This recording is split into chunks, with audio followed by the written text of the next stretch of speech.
$150. Why such a big increase? I'm going to flip back to 151 for 1 second, right? Sure. Excuse me.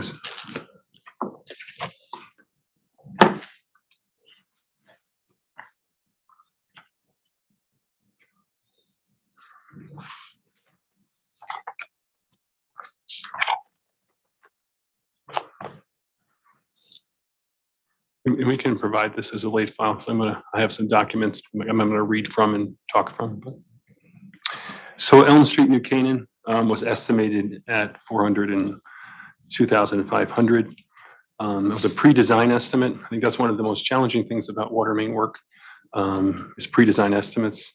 The actual project bid came in at an estimated cost of $821,392. So the bid itself was substantially higher due to where this is in New Canaan. This is downtown New Canaan, replacing some very old water main.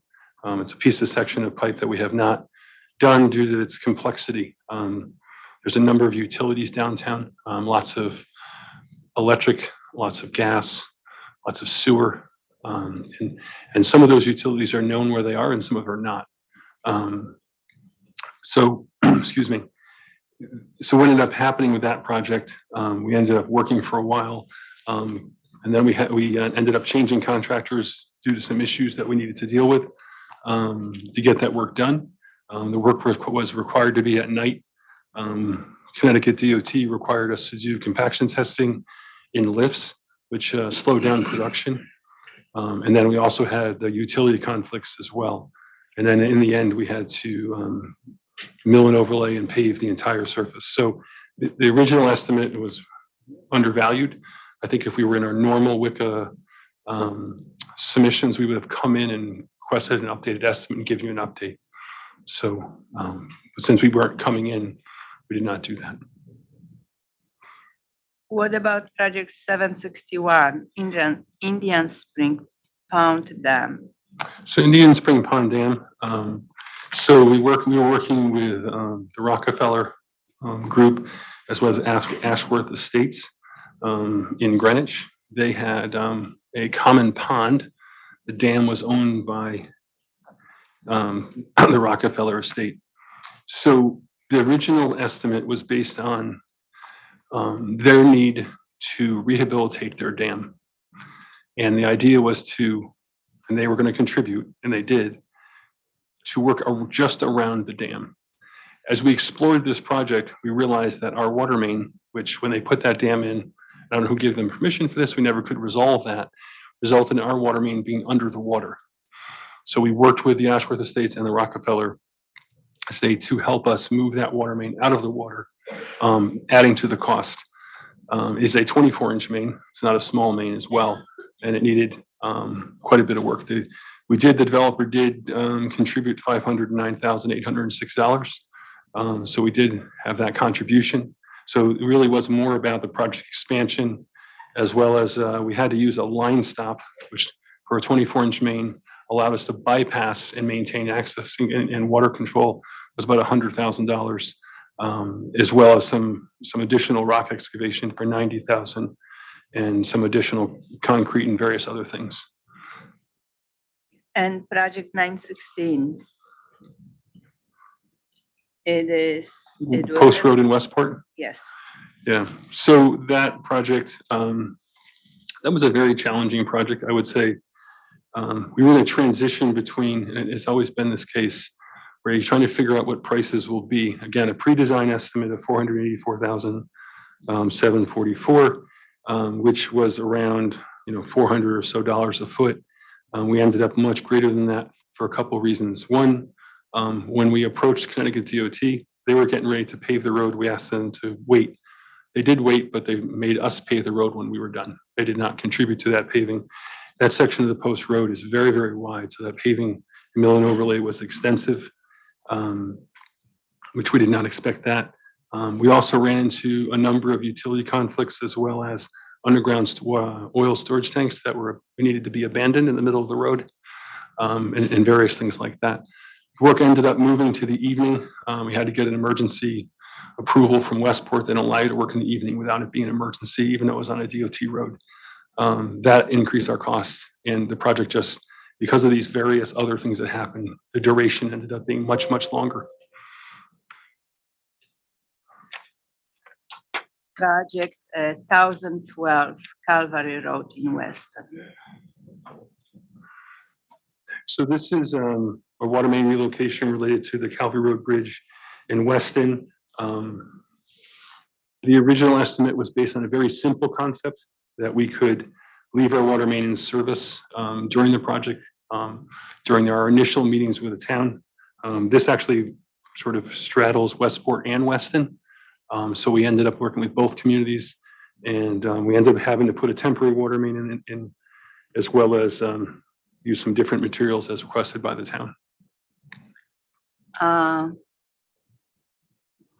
Project 1042 Church Street in New Canaan.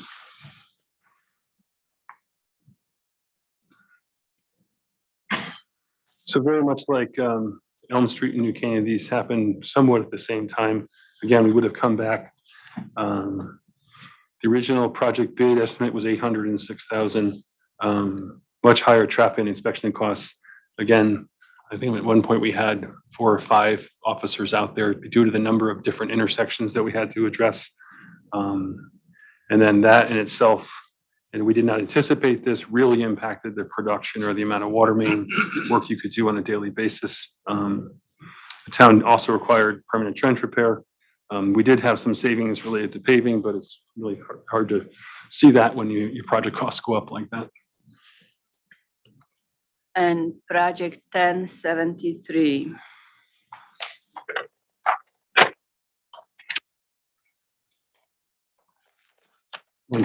Just give me a second. This is Wangum and Mountain Road phase, either 2 or 3.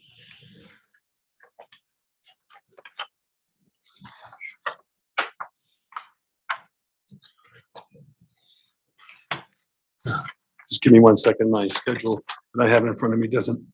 Thank you. Excuse me. So that's the Wangum and Mountain Road Phase 1 Norfolk project. We have been working up in Norfolk, and we're trying to replace, and we're finishing this year replacing the transmission main that comes from the plant to downtown. This was the first phase. The additional money was related to rock excavation. We ended up running into quite a bit of rock that was unanticipated. We actually did borings ahead of time, but we still ended up with some additional rock excavation. And then this portion of Maine in this section actually went via an old road out into a wetland and back. That's where the water main was. So we actually had to reverse a couple services that were 300 to 400 feet off the road. There's only 3 or 4 services in the section, but they were going to the back. They had rock in their front yard as well. And we had to be very careful there. So it was a lot of rock. And then we had a few other issues, but primarily the rock issue drove that cost differential. So have you replaced any service lines on customer side of the service line? Yeah, we had to do Those that. projects. I'm sorry. We had to do that in the Wangum and Mountain Road project, as I just stated, because we had moved the water main from 800 feet behind their house in a wetland up into the road. What about the other projects? Did you have to do it or not? Just take a glance.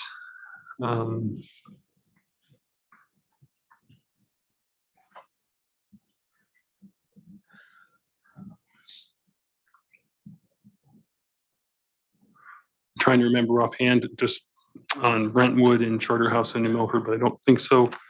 When we get into we did some work up in the Green Ridge system. If you remember, that's where the oil pipe in the back and the water mains are in the back, and I'm just trying to find that project. So If you don't remember right now, it's okay. yeah, but that's the only other place that we did that. And then we did one project on Taylor in New Milford, where they had water mains going down the hill, and we ended up putting them back where it was and just turned them around to be appropriately, so they didn't have a non-conforming service. Now, a little bit housekeeping with this attachment 1. These are WICA projects approved up to 1,067 number. Yep. Numbers 1,072, 1,073, 1,146, and 1,147. Although they are main replacement projects, but they were not approved as WICA projects. So I don't think we should approve them as WICA projects. So would you please move them to capital improvements, capital costs, instead of having them here in this attachment one? Yeah, so one of the things that, and again, we'll be sending a letter in as we need to cover projects that'll be in WICA, but not in the rate case. We're gonna separate the water mains that will be in the rate case that would be WICA eligible, and provide that list to you, and the ones that would be WICA eligible for the future and would be coming through WICA. We will be talking about this in a moment. Okay. So you want us to basically eliminate anything here that's not already pre-approved? Correct. Okay. Correct. And also, when you send us update to attachment one, would you please send also explanation of, especially those projects I ask you because there are the biggest differences between estimated cost and actual project cost. And if there are any projects that were also replaced customer service line, tell us about those projects and how many service lines were replaced and how much it cost. So I would like to have I don't know if this is late file or just update to the attachment one, response to interrogatory RU. It is 366. Okay, I'm gonna make that late file 6 because it sounds like we're asking for more information than was initially included in that RRU. So if we can provide an update to RRU 366 with additional explanation. And Michelle, you may want to just repeat the additional parameters that you were asking for, please. I'm asking for explanation of projects. Do you want me to say those projects? 670 projects, or they should know. 675. I thought I heard you ask for additional parameters. No, diameter. I ask for information about service line replacements between customer house and curbacks. So customer service line replacement. Does the company have any clarifying questions? No, I get it. Thank you.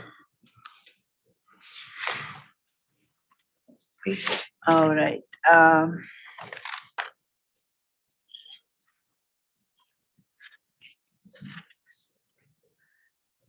Response to interrogatory 153, attachment 1, please.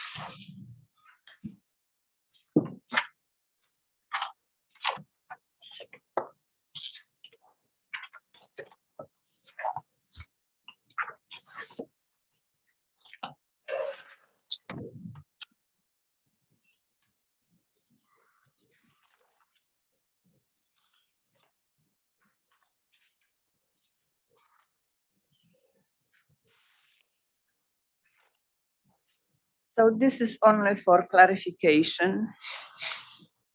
In attachment 1, most of the projects submitted will be WICA projects.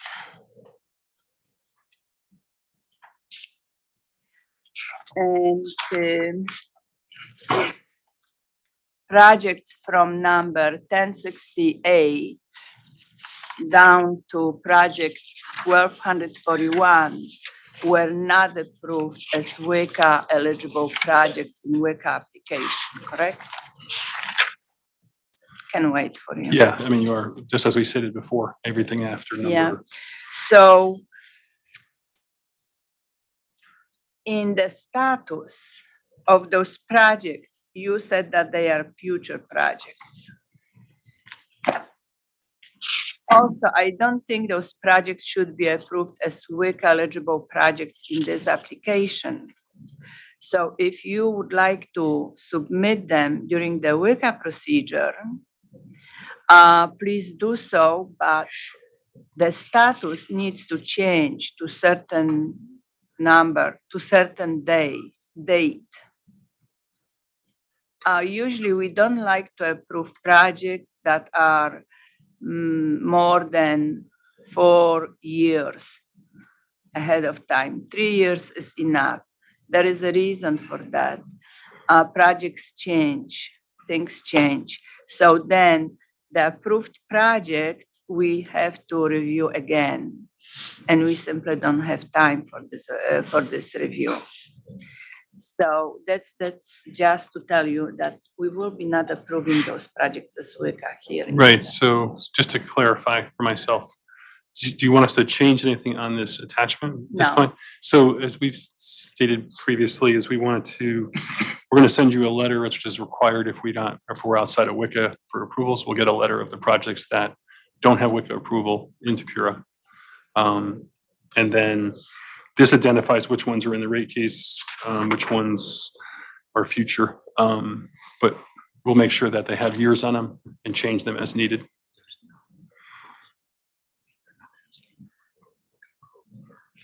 Yeah, not. Okay. Oh, okay. Just to clarify, you're not asking for any WICA approval in this case? No, no. I think will come through The normal process. Yes. Thank you. Now, response to interrogatory one. Hold on one moment. Just one note, we need to make sure we're using the microphone on this side of the table. And I apologize, Ms. Avo, Look, that's okay. I just wanted to add a further clarification that when we say that that we're not asking for WICA approval, if there was a WICA eligible project that was completed in the test year, or actually before the close of the evidentiary hearing, it will be in this rate proceeding. We're asking for recovery of plant that's in service. So it may be some WICA projects. There are WICA projects here, and they will be approved as when they are completed. But I'm talking only about WICA projects, future projects for approval as WICA eligible projects. Okay. All right. Response to interrogatory 154.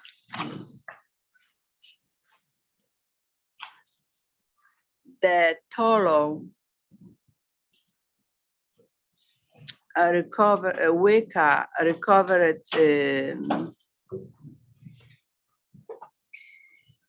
amount is 149 million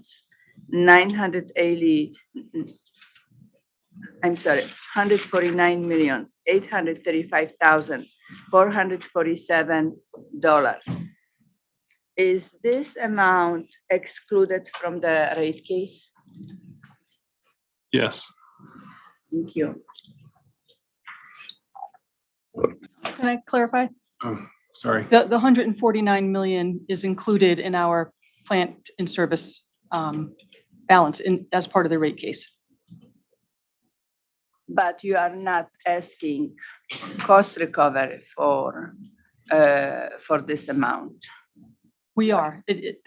Everything that's in service, which includes previously authorized and placed in service WICA, is all part of our investment balance that's in the rate case. Because what'll happen in this current application is the WICA will be reset to 0. So any of the revenue requirement associated with that plant will now be picked up in base rates.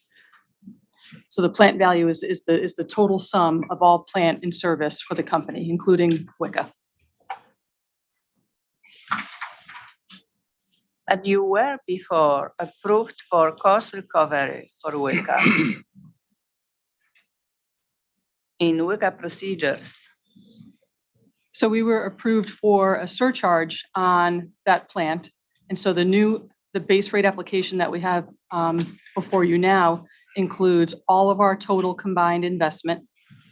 And it computes a revenue requirement based on that total. And it eliminates the WICA surcharge. So it's that the plant isn't going away and we're not excluding it from what we're requesting here. What's going away is the WICA surcharge. What may clarify this a bit more is if you take a look at the response to RRU 351.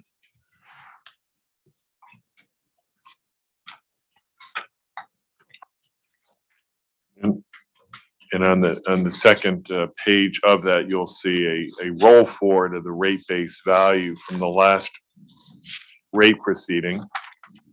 And I'll allow you a moment to get there.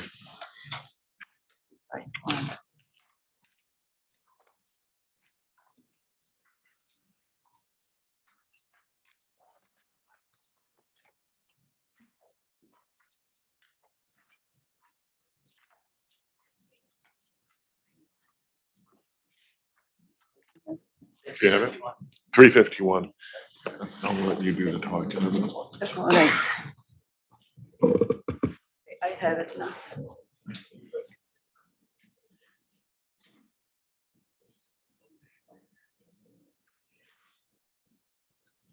So if you refer to page 2 of that response, this shows that the rate base that's in the current rate proceeding is the $1.012 billion. And we're comparing that to what's currently approved in rates. So you have the build up there, which is our last rate case, $611 million. We have the WICA, the $149 million that we just referenced, as well as acquisitions that have taken place since the last rate case. So we have $783 million of investment that's currently being covered in rates. And we have an incremental rate base of $229 million. But it's that total $1 billion of assets that's the basis for computing a portion of the cost of service. It's all in the computation of the new base rates.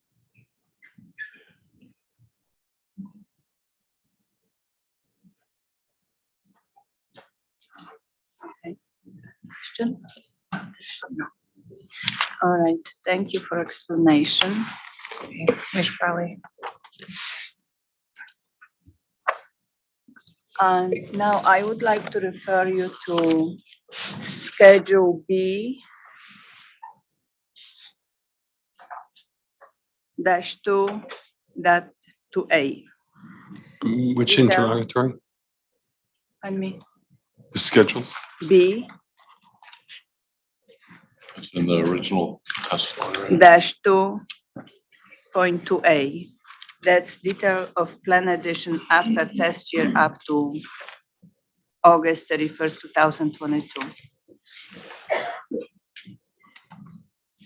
And what page? Page 1. You have just one page for the schedule. Okay. I'm all set. All right. Regarding pro forma additions, that's line number 2, lands and land rights. You added $267,540 for this. Is this you purchased some lands? Hang on one second, I'm sorry.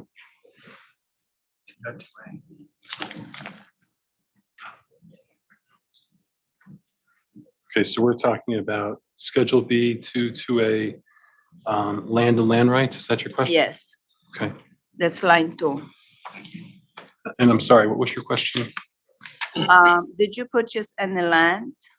Because your pro forma addition is $267,540. So we did purchase some land related to, and some easements for protection of our reservoirs. And this would be this amount for the purchase? I'm sorry? And this would be the amount for the purchase of land? Yes, we purchased land, whether that's actually the one project or two, I'd have to look up. You guys could. So if you want to know what the detail of the 267, 540, I'd have to get that to you, so I don't misspeak. Okay, so I will have more questions. It's regarding wells and springs. That's line number 6. Pro forma addition is 2,822,845. Would you tell me what this is about?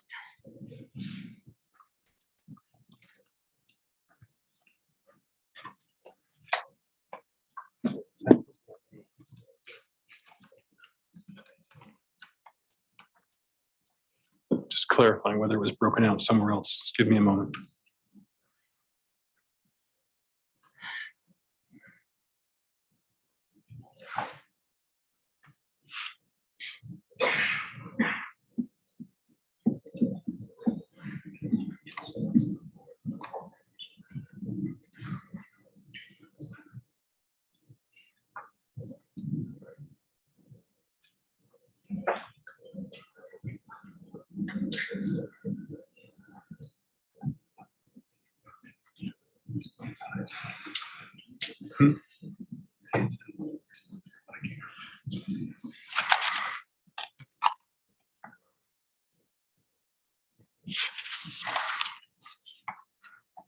At this point, probably make sense to get a late file for it since we can't get that information to you All right right.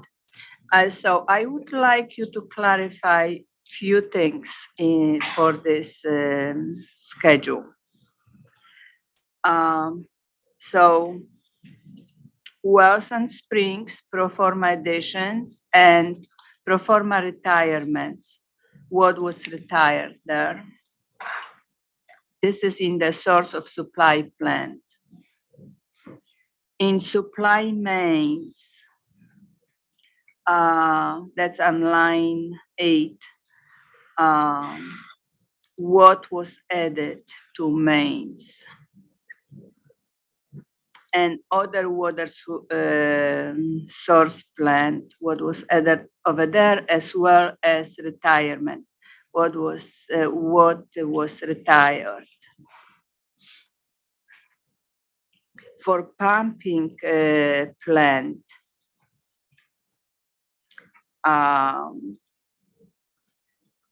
what did you spend money on this electric pumping equipment? That's line 16. And also you have retirement of $1,217,869.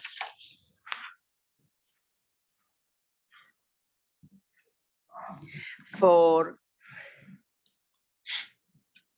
structures and improvements, what did you spend money? That's on line 24.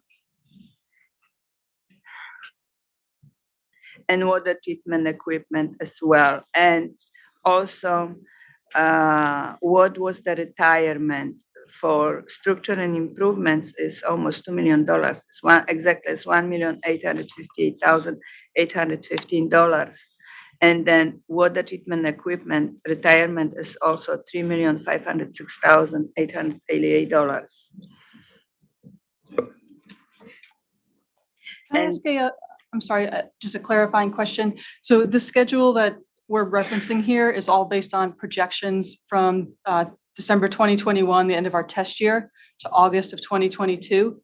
Would it be more beneficial to do this exercise based on late file 4, which was adding in actual investments from the test year, as opposed to, because some of these projections obviously were estimates and forecasts, and if the actual projects change or dollars change, it wouldn't be reflective of what's being presented in late file 4, which is actual investment. Yeah, so this is Just perform the same exercise, look at the change in the asset categories and explain significant fluctuations from test year to November 30th, right? That's the date we're presenting on. All Yeah, right. and I think then we would also, provide the backup and detail that's associated with which projects account for those retirements and or investments. All right, okay. So this is all. So is this a supplement, this is late file exhibit 4, or is this late file exhibit 7 to be the same format as late file exhibit 4? Latter or former? Okay. Okay. That's all. Thank you. One clarifying question. So the detail for this is in OCC 128 for the additions to this pro forma additions.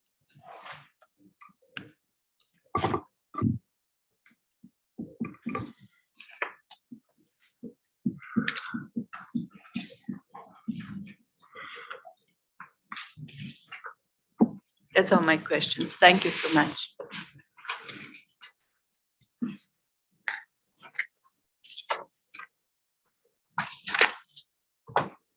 Right. Mr. Bacalina? Thank you. Good afternoon. Jim Bacalina with Bureau staff. A follow-up question on the meter testing. The company has currently a 14-year meter testing cycle, and I thought I heard replacement is also 14 years. Is that correct? That's what we've started now is a 14-year replacement. Yeah. Okay, so is the replacement and the testing cycle one and the same at this point? Yeah, they're one and the same. When they're replaced, they're pulled and tested and then scrapped. Okay. Yep.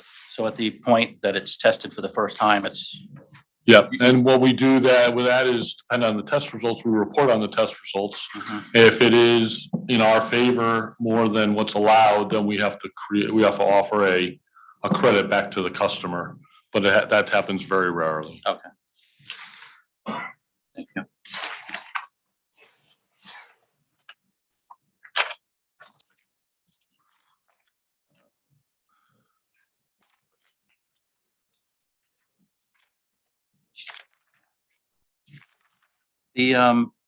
There's talk, Ms. Zoll just talked about land and land rights. Does this include excess land that the company would have? Now, for instance, I know we have land sales before us, and typically those are taken out of rate base some time ago. Is there any portion of excess land in these numbers? Well, for instance, here under social supply plant, and I'm sure there's land under water treatment plant, and et cetera, that's not required for DPH radius purposes or Class A, Class B land and things of that nature? So just to confirm before I answer, Mhm. are you referring to any interrogatory? Are you referring to pro forma or just in general? Really looking at utility plant balance on as of 12/31/21, Schedule B 2.1. And that's source of supply plant, account 310 has a balance of 6,022,000. For our land? Yes. Yeah, so we do have some excess land. We have, as you know, sold some Mhm. and trying to, if we can, sell more. If it's not something that we need or doesn't have a future use that may happen. Okay. Now with those ones that you're referencing that don't have a need or future use, those are ones that are typically out of rate base by the time they come to us for a land sale. Is that correct? I'm thinking just 1 second. Okay. I think, if I may, Dan, I think by and large, the grand majority of the land that we have is not in excess. It's land that's largely part of watershed. It's Class A and B land or Class 1 and Class 2 land, as you described. And it's more of the exception than the rule. There may be deemed some excess properties. There's currently a docket before PURA where the company was working with the town of Bethel to convey about 4.5 acres to the town. It was providing no benefit to the company in terms of protecting watershed. There was an abandoned well on that site prior to the company's ownership of that land. We saw it as an opportunity to partner with the town of Bethel, where they kind of can put it on in their score sheet in terms of some open space. But largely those parcels are few and far between. Most of the properties that we do have are above the line, included in rate base. In a few circumstances, there is property that is non-utility property. Largely, it's some old company houses where those houses are situated, and those were by pure order a couple of decades ago moved below the line. And in a couple of those instances, we also have divested of those properties. But again, for the most part, we do not have excess properties. We don't speculate on land. The property that we do own, we do to protect the watershed, protect the water quality, the quality of the water that we're providing to our customers. Okay, so when you say excess land and above the line, the characterization is that there is no excess land not providing service to customers above the line?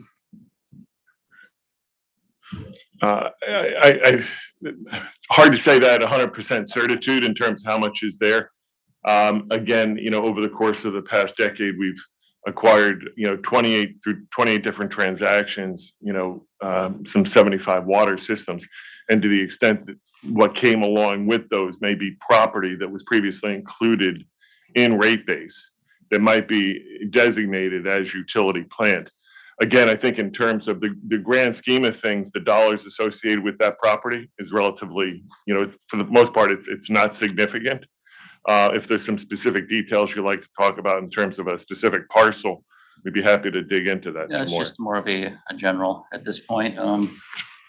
Maybe while to. Sure, let me try to pick up a question here and see if we need a late file. So in terms of the parcels that are above the line or otherwise designated as utility plant, does the company undertake any kind of routine assessment of whether that property is used and useful? A formal assessment, I'm not aware of us ever doing that. In terms of, I'm trying to understand what that might even look like, because most of the property that we have, and in terms of context for those in the room, with the acquisition of Torrington Water, we probably have the better part of some 25,000 acres of land in fee that we own. Now, probably 70 or 80% of that land is held in conjunction with the Nature Conservancy and DEEP, where some of those properties, the conservation easements, were conveyed, and they too have a hand in managing those properties. So again, the lion's share of that property that we own is watershed. There are sites where earlier in my opening statement, I mentioned, where pump stations, dams, treatment facilities, those things are situated on real property. And in those cases, clearly, those properties are used and useful, and they're serving a purpose of utility. Once we get out of those sites where there's actually appurtenances or fixtures or company equipment on those sites, you may find yourself sitting in a lot or on a parcel with trees around. And the question is that used and useful? And I would convey this is protecting the watershed. So is a formal exercise being done to attest or test that? No, they're not. But we do have an environmental management group that does, as part of their activity, tries to instill good forestry practices, push back on encroachments on our properties and the like. But again, in terms of attesting to whether it's used and useful. I'm not aware of us ever doing such an exercise. I appreciate the context. Maybe I can ask the question from a different angle. So when the company does consider a land sale, or in the case of the pending docket before us, a donation or working with an entity, what prompts the evaluation of that land sale or donation? Is there a certain criteria? I imagine in some cases, maybe in the town of Bethel, they approached you. I can't recall the details, but is there a general criteria that causes the company to evaluate that land, specific land is right for sale? I don't think there's any formal practice per se. I think over the course of the past 5 years or so, under Dan's direction in terms of our real estate group, to the extent that there are properties that may be kind of stragglers, if you will, that aren't, there's no connectivity to watershed or protection of the water supply, like in the case of the Bethel property. It may have come to us through an acquisition, or there was an abandoned supply there, where it becomes obvious, well, why are we hanging on to this property? We're paying property taxes on this. Maybe there's an opportunity for a win-win to partner with either a land trust or a municipality to convey that property.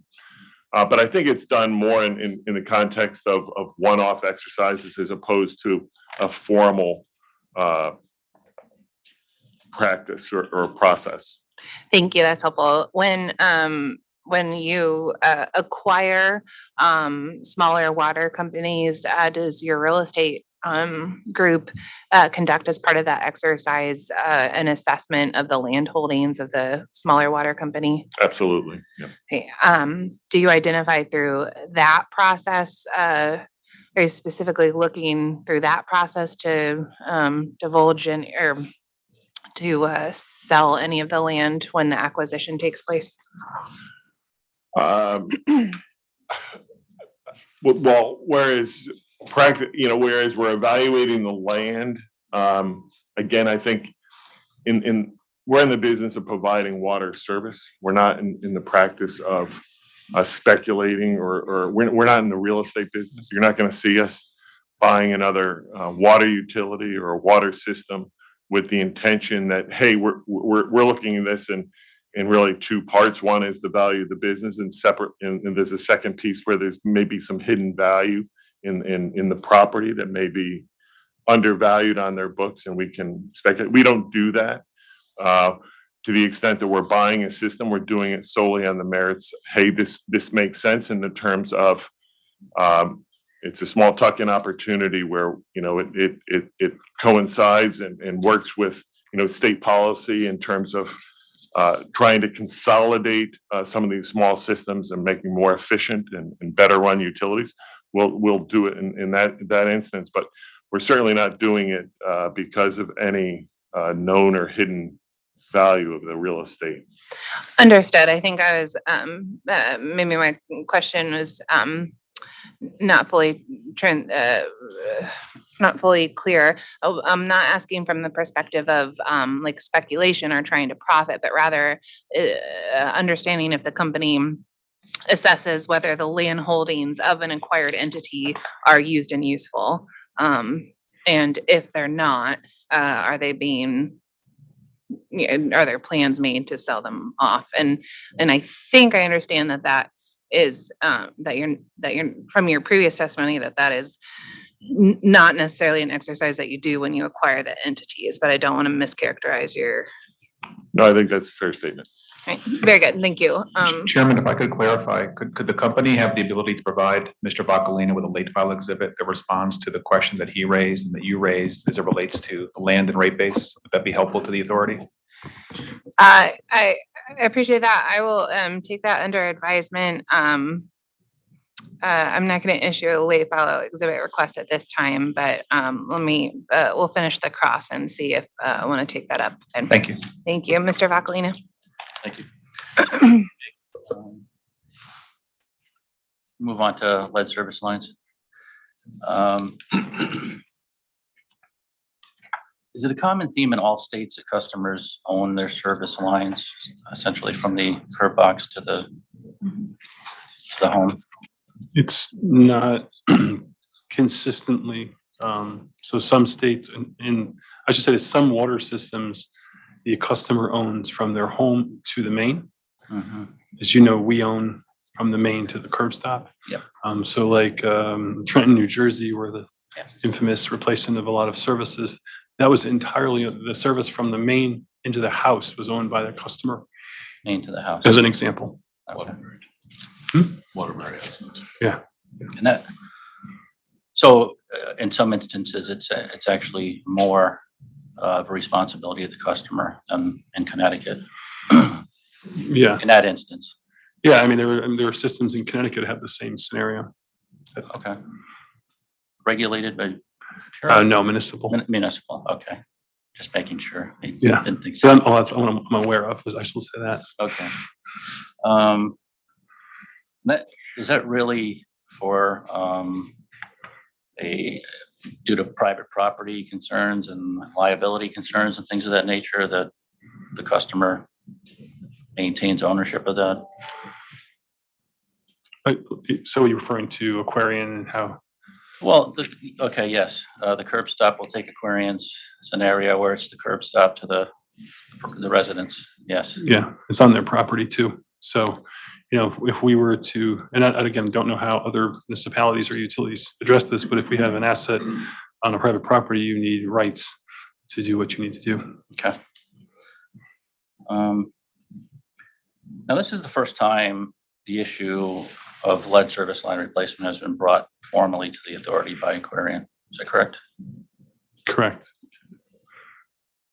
All right, I just want to go over, well, it's RRU 25.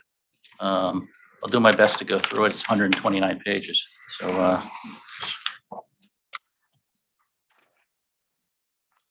do it orderly. 25. What number did you say? RRU 225. Thank you.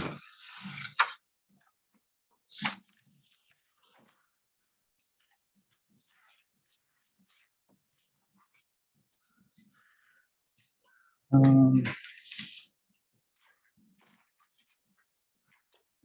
I take a look at page 11, and the pages I'm referring to are not on the bottom, they're on the top. For instance, 11 of 129.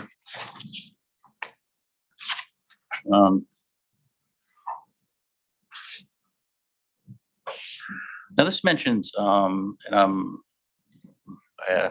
the bottom of the first paragraph there on the top of the page, stronger corrosion control methods. Do you see that? It's part of the highlighted section that you have here.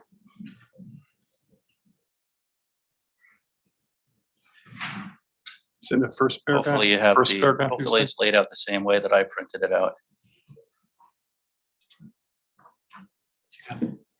Oh, okay. You're not looking at the print copy. I have page 11 up. I'm just trying to. Okay. Well, it mentions stronger corrosion control methods be implemented in cases where full lead service line replacement is not possible.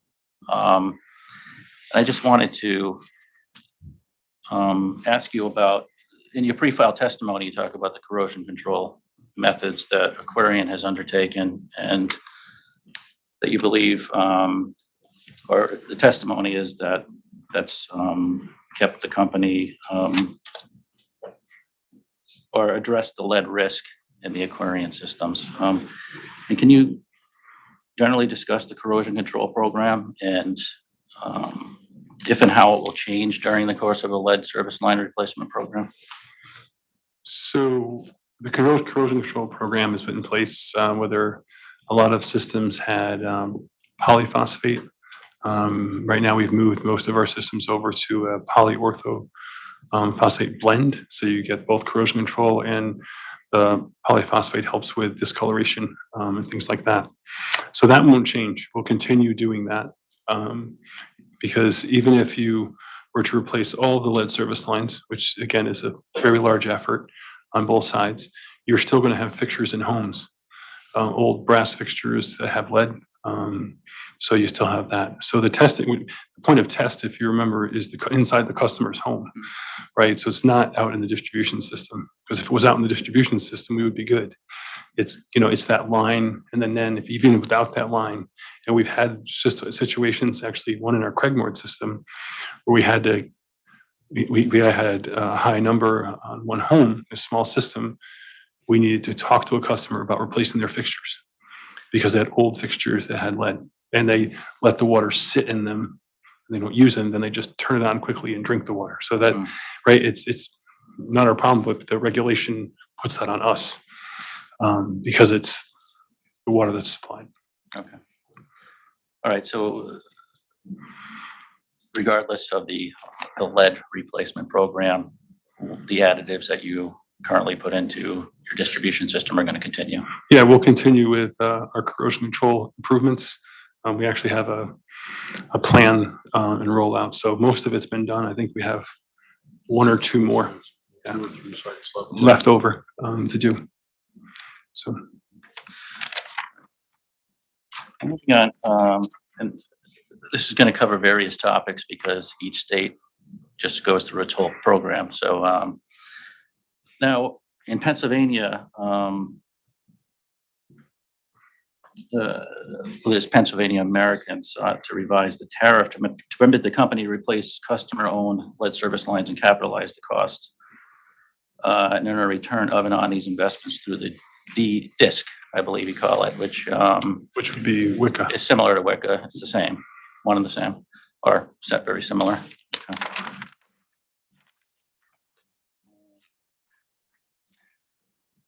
Now, in Pennsylvania, the company replaces the customer service line, lead service line.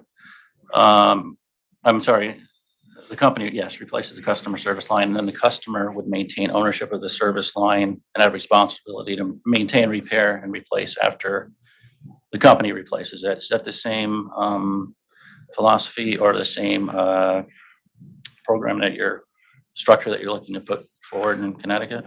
Right. So even now, we were talking about relocating a water service. Yes, we would not own it long term. It would be the companies who would do the work with a contractor.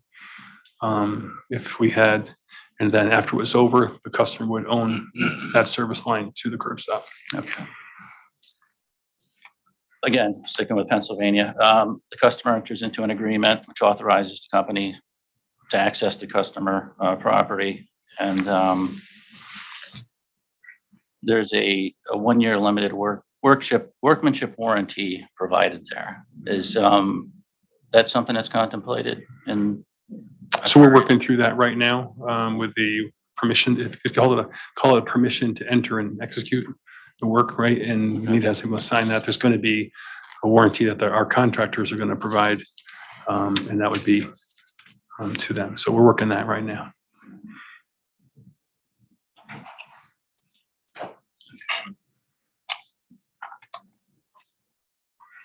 All right.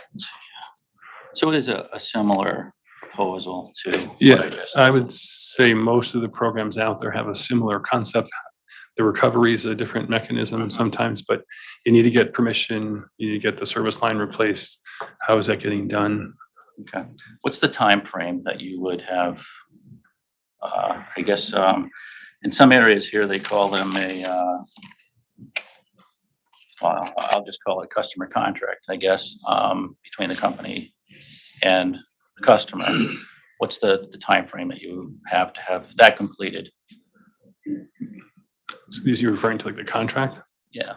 So I don't think we'll end up into customer contracts. We'll seek to get authorization to do the work, which we've done in the past, which I guess by definition is a contract, but it also will have the contract.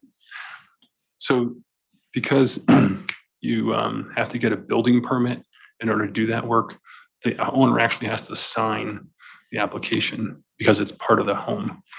Yeah, when I meant the contract, I didn't mean anything. I guess I meant the one, the form or the documentation that's going to have all these details in it, like limited workmanship, the warranty and things of that nature. When do you expect to have that? So we should probably have that sorted out by the end of the year, somewhere in that time frame.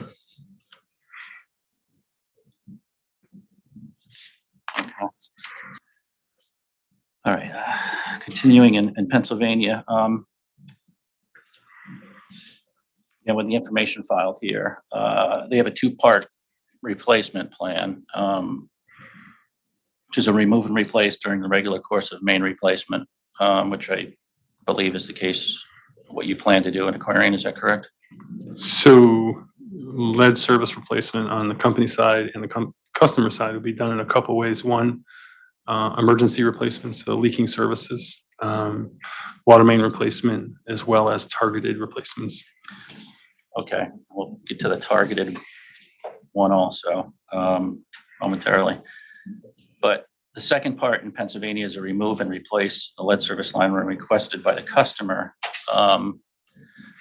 Is that the targeted version? So right now, we do investigation. Been doing investigations. We've identified approximately 100 and I think it's 36 subject to check, lead on the company side and lead on the customer side.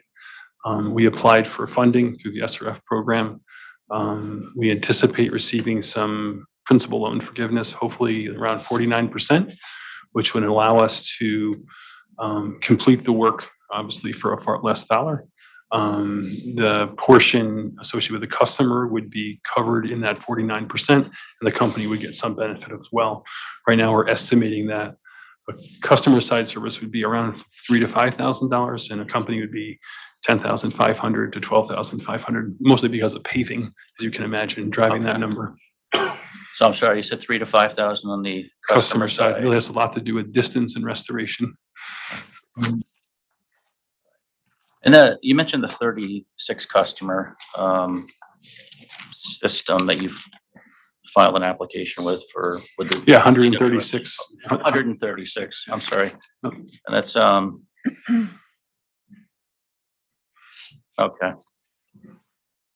That may be one in the same that you, I don't need you to pull this up here, but it doesn't mention it talks about 120 known lead service lines. And Where are you right now? I'm looking at RRU 239.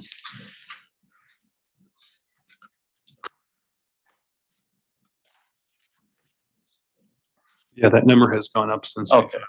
So I mean, 136 is an estimate right now off of memory. This is one and the same here. This 120 is now 136. Yeah. Okay. All right.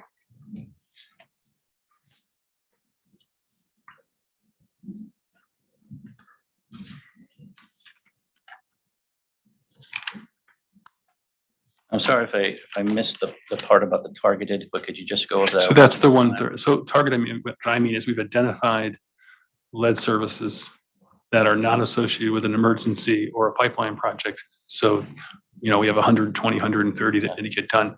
And our goal would be to take that 120, 130 and go get funding. Okay. That's our hope, is we can get funding as we do that. And hopefully we can get funding to help during the water main replacements as well as during emergencies. There's a number of ways to do that, but there may be a point in time where you don't have the funding in your hand and you still have to do it. And that's what we're trying to wrestle with right now. Now, these are these aggregated or are these dispersed throughout geographically? And the reason I ask that is that looking at the Pennsylvania plan, they'll take individual customer requests, but you have to aggregate them. And once you have a sufficient number so that the economies make sense, I suppose, with having the crews out there doing the work, then the project is undertaken. Is that?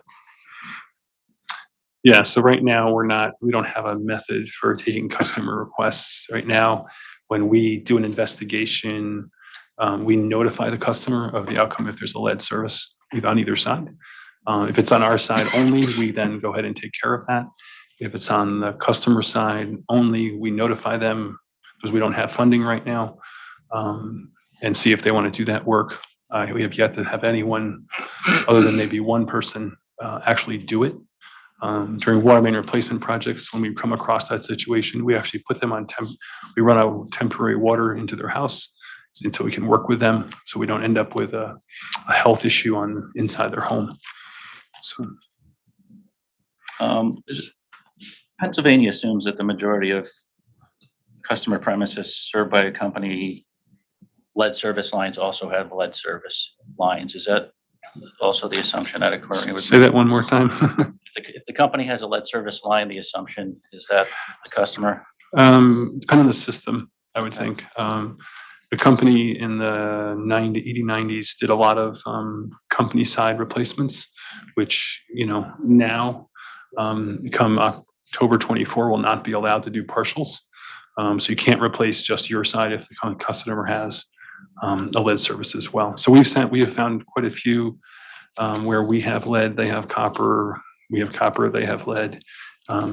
It's really random. I would say if we get into Bridgeport and Stratford where we are, I think you'll find a little more of that, lead on lead, if you will, but not necessarily. surprises me. Back in the 30s, you have tons of copper on our side and the customers have a lot of lead. Okay. So the 1024 changes, revisions, that eliminates any possibility of doing a partial. You can still do it under an emergency scenario, but there's a lot of rules around it. We have a lot of rules for ourselves now too. Okay. All right. I'll move on to Indiana. There, the utility files a specific lead service line replacement plan with a 210-day time frame. I'll just really saying that to get that on the record, I suppose, not getting your reaction, but it is a specific event there, not within the context of a rate case. Yeah, I don't know exactly. I read that one. I think part of providing those to you, other than you guys asked for them, was to just see some other decisions. Right now, if we're fortunate to get the SRF Biden infrastructure money, we have, I think, 5 to 7 years to implement that. That's not our intention, obviously. The intention would be to do those 120 to 130, within one calendar year. But it might take a little longer, and it doesn't impact our funding. So. Okay.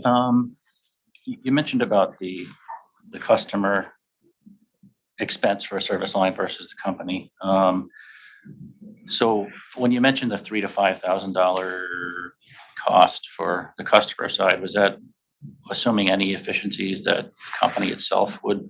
Yeah, there's some efficiencies there, although it's not like you go down a street and they're all on the same street, right? So that's part of the challenge. Like if we're doing a water main replacement project and I have 22 services, I get pretty good economies. 136 are in multiple communities. So you'll have a few here and a few there. So there's some economies. The difference in costs is on the customer side, because you have to go into the home. EPA requires you to go into the home, right into the home. So therefore a plumber has to be involved as well. Is can you pull the service instead of replace it? Can you pull it into the home, brand new copper through the lead, split the lead, which is, or can you drive a new one through so you don't have to excavate? That's where a lot of the savings can come. Especially when you have sidewalk, especially in Bridgeport, we have curbs, sidewalks, you name it, it's there. Can you pull it? Okay. So going back to the savings, Indiana estimated, Indiana American, I believe, it's a 25 to 30% savings per customer if the company performed these customer side service line replacements as opposed to the customer doing them themselves. Does the company have a number somewhere? I don't have any numbers to support that. I think there is some economies that, doing 136 of them, I think get good bids. We'll see. I don't know how people will view that. I've seen numbers. Again, for Trenton, I've seen some other ones that are pretty aggressive, but they also were doing entire streets at a time. I was in Trenton. There'll be a lot of phone calls to you guys if I did it the way they did it. Okay.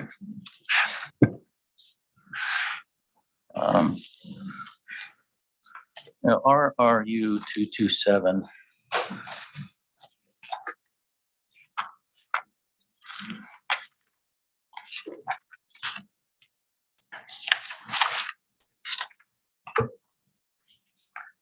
All the numbers you show here, these are strictly company side lead service line replacements. Correct. Okay.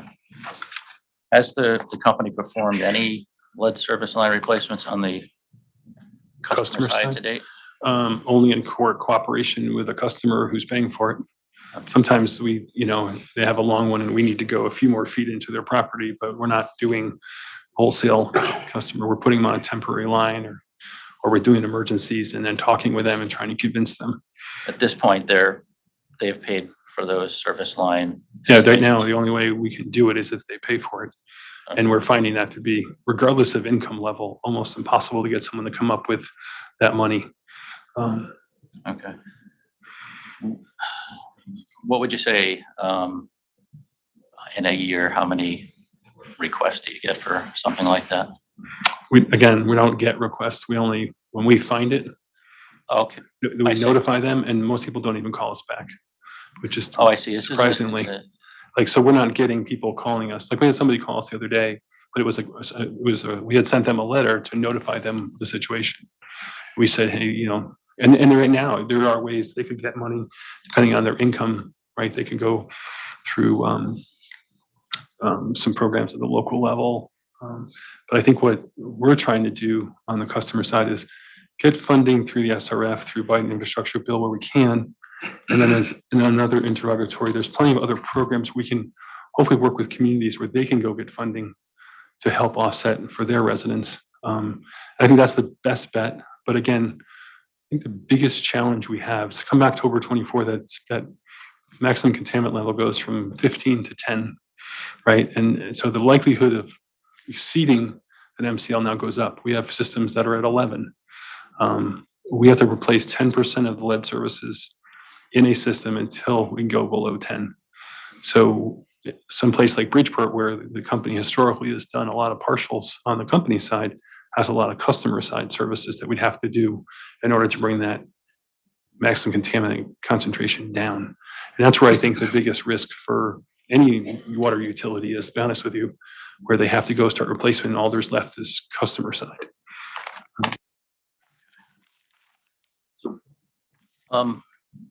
At what point did the company stop doing the partial lead service line replacements? It was in the 90s. I don't have any records. It's interesting, right? We replaced last year 1,400 water services with the main replacement program. We ran across two that we worked with two customers on. So it surprises me.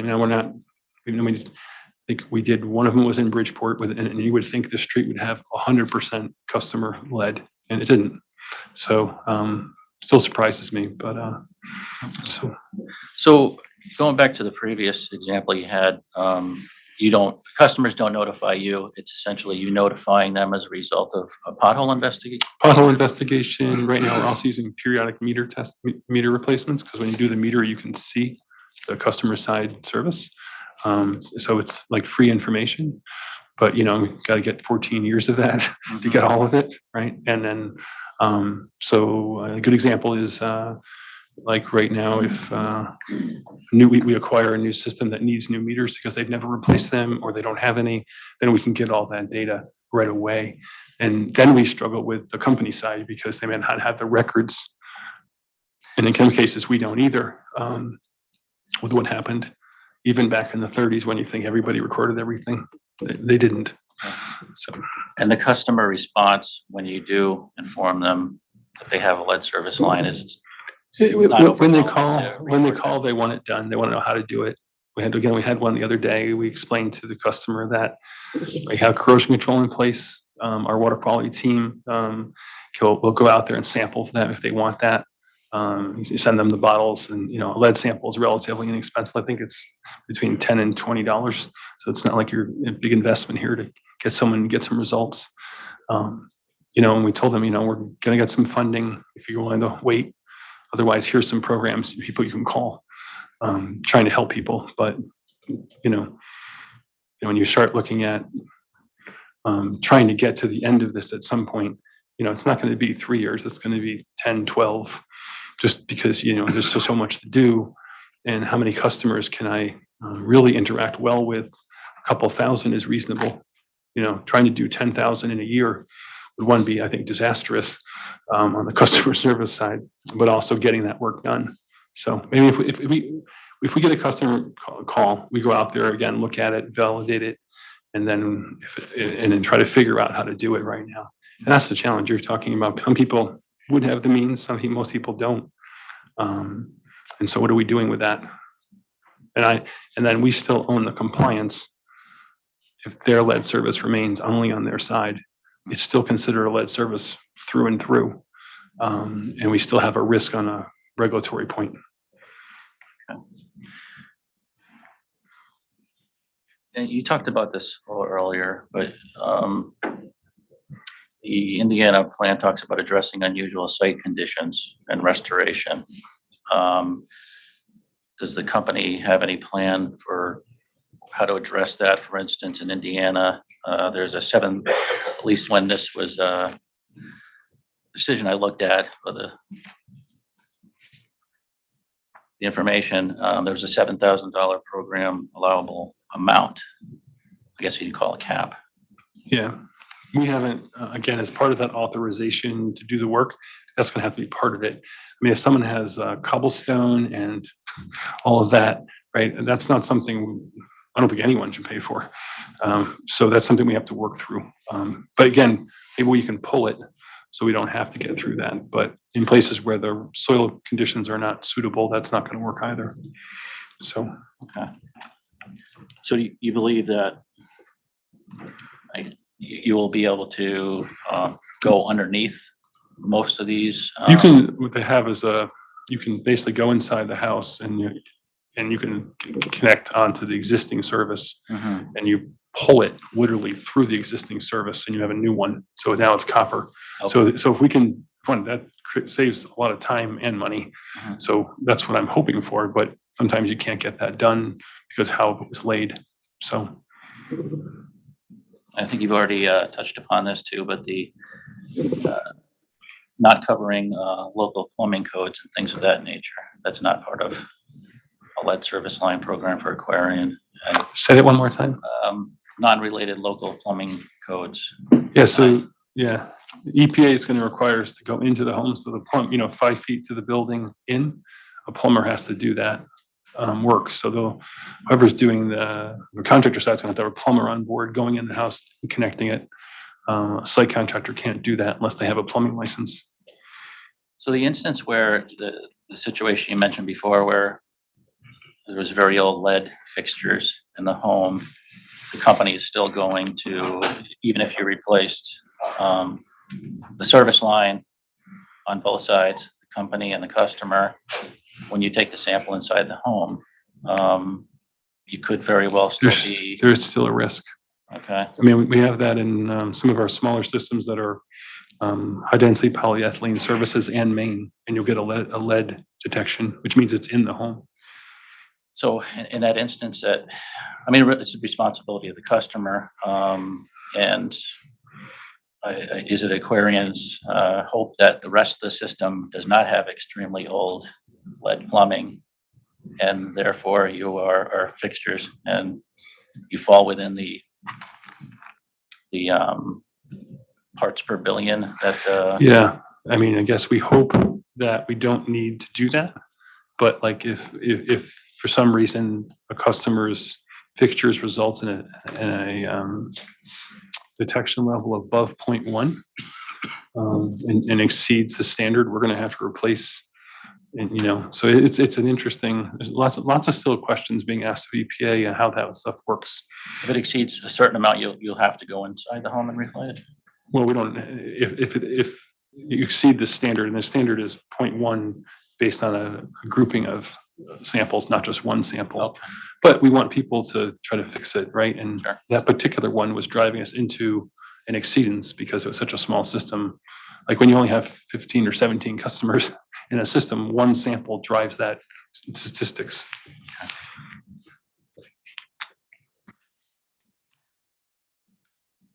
In Indiana also, American also, or the commission, I should say, concerned about indemnification clauses to protect the company from liability. That's also something that we built into our approval. with the, Which- with a customer. which would be forthcoming at some point, part of the customer service agreement. Yeah, and you'd have to, would have to approve it. Mhm. It's a customer communication, Okay. in my, Yes. in my mind. You know, That it's would come before the department at some point, or the Yeah. authority. much like a customer letter would go, you know, so that you can decide whether it's appropriate. Okay.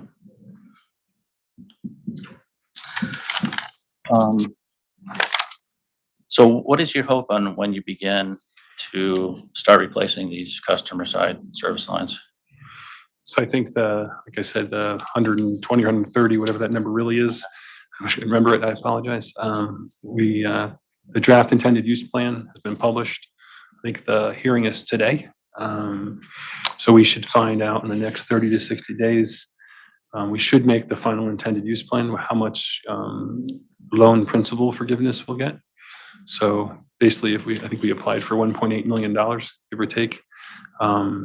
So if we get a 49% loan forgiveness, that means that when you go through the process, I don't know if is anyone familiar how this works. So you sign your paperwork, and then as we do work month to month, we submit invoices to the state. They give us that money back, much like a construction loan on a home. At the end of the program, you sign your loan paperwork, and they'll reduce the amount of your principal by that loan forgiveness amount. So if we have we say we spend $2 million, $1.8 million, and we have 49%, it's going to be 49% less. That portion would then, at some point when we follow the rate case, would come in as SEAC. So. Okay. Attributed plan.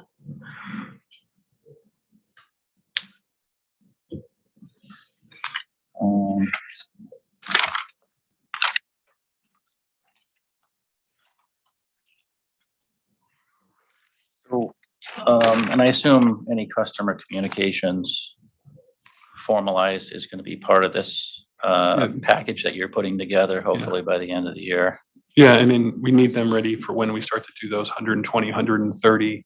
We're working on that. A lot of states and entities, I'm part of the Lead Service Collaborative out of DC, has a lot of communication already prepackaged for everybody to see. So part of it is for us is, you know, you're going to have a written communication to somebody. You're going to have verbal communication. We actually are trying to get people to tell us what their service line material is. You can use postcards with QR codes, some things like that to see if we can reduce and gain information quicker without actually having to wait until they have a periodic meter replacement or a pothole if it's the only piece of information I don't know. So it looked like it appeared to be testimony from Indiana American that stated customer communication should not rise to the level of a marketing plan. We will not be doing a marketing plan. No, Okay. no, not even close. Okay. This will all be around, again, we have material now, so when we come across and we replace something, we give someone basically information that explains how to flush their home in accordance with guidelines. So you remove all the aerators off your faucets, you run everything at the same time.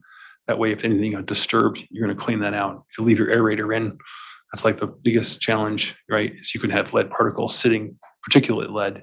Mhm. You could have that now if you had a lead surface, if it wasn't well protected. So we do that now, and then we do follow-up sampling if they want to. Most people do not follow up. At what point do you have the conversation? I assume with this plan here, it's that the company will pay for the customer side. How early on into the conversation is that made known to the customer? Yeah, we haven't told anyone right now other than that one customer we told we applied for grant funding. Okay. And that we would do that if, you know, she's willing to wait. Okay. And that's a lead on lead, so it's lead on our side, lead on their side. As you go and do more of these, you do 4,000 pothole investigations We'll a come year. up, yeah, Oh, yeah, we're probably not going to get to that number, but let's say we do. You know, you'll run across a certain percentage. I have percentages we could go through if we really needed to. You know, right now, if we do 200 potholes, we might run across 10 lead lines. Okay. We're in that 10 to 15% range. Again, it's not necessarily where you think it would be. If that makes any sense. So we're doing a lot of things. One thing we did do to minimize the amount of effort is we obtained the assessor's database of all the property records of the date of homes. And we can eliminate unknowns by if they're built after 1986. So 26,000 of our customers do not have lead because it's past 1986. So we don't have to like worry about that and with them. Mr. Bacalina, if I can just interrupt, has the company done any GIS mapping of where you do discover lead and where the 1986 homes, like, We have our entirely lead is in GIS with all that information. have you, thank you, have you added a layer to that map with census tract information about the income levels and seeing if there's any noticeable trends between anyone that would be characterized as low income using whatever definition you have and overlap that with the areas that there's like hotspots of lead? Yeah, so through our funding request, we did the socially vulnerable index, I think that's the SVI. And so we are focused in those areas. I mean, you're not going to get any loan forgiveness if you're not. So we overlaid them. We don't see a direct correlation right now because we probably haven't done enough. But I would say you have more lead service lines in the inner city, back in Bridgeport, because they were built in the early 1900s versus something that was built in the late 70s, right? So it's more inner city to me. But we also see that in some of our rural systems that we purchased from Greenwich American. So. Okay.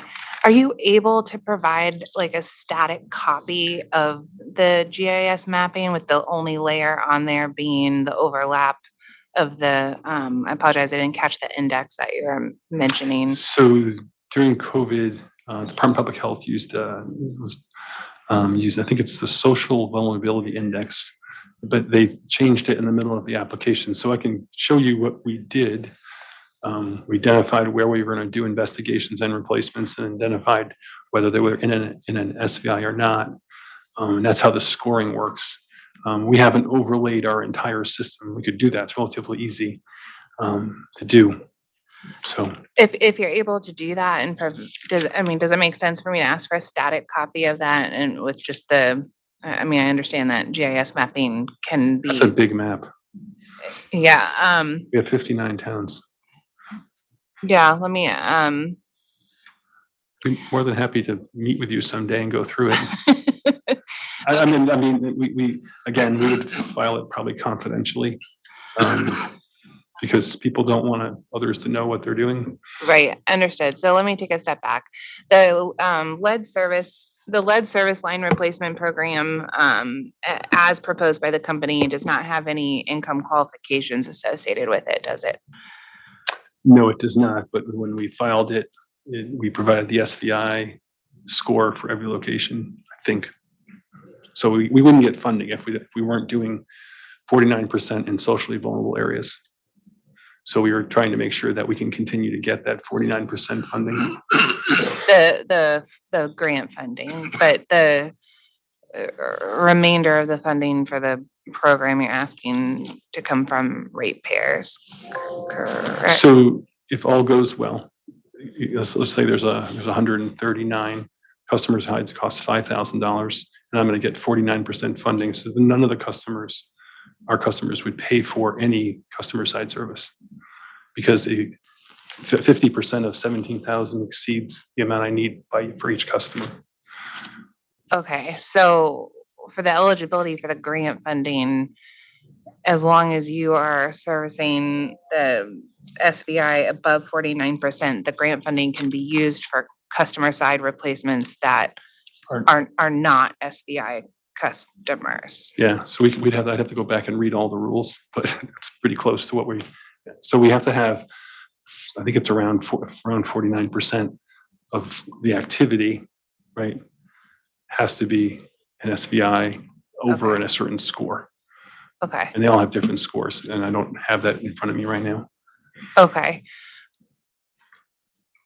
So can I revise the request and you think that, so I apologize. In this record, do you think you've already provided the SBI score and a copy of the information submitted to get the grant funding? Yeah, I mean, we could give you what we have in the grant and what we got back. I know that part of the comment period for the draft intended use plan is there were some confusing maps that were provided back to applicants. So the maps we got back didn't match up with the maps we sent in. So we just got to solve that with the state. That makes any sense at all? I think so. You're trying to understand how many of the 139 are low to moderate income? Is that what you're trying to understand? Essentially, I'm trying to understand and whether an income eligibility for use of ratepayer funds needs to be layered on to a program that would cover the cost of customer side replacement. Yeah. So right now, again, if this works the way I think it will, customer funds won't be needed to replace the customer side in the funding. Okay. And when will you know for certain the answer to that? Probably early next year is probably, because it's already December almost here. So Okay. we won't see a final plan. And the final plan is when you find out how much loan for principal forgiveness you get. Okay. But is it our Department of Public Health or, okay, and they haven't provided a date certain when that will be? Well, again, they have the draft intended use plan, the hearings today for that. And then usually it's 30 to 60 days after that, they publish the final. Once there's the final, then it's just, use the expression, a little bit of race to get all your paperwork in, get it approved, right, and get going. So, Okay. All right. but I don't see us really starting work until April and May, by the time we do all that. Understood. Okay, then I will leave my request for more information off the table right now, and I'll give it back to Mr. Vacalina, please.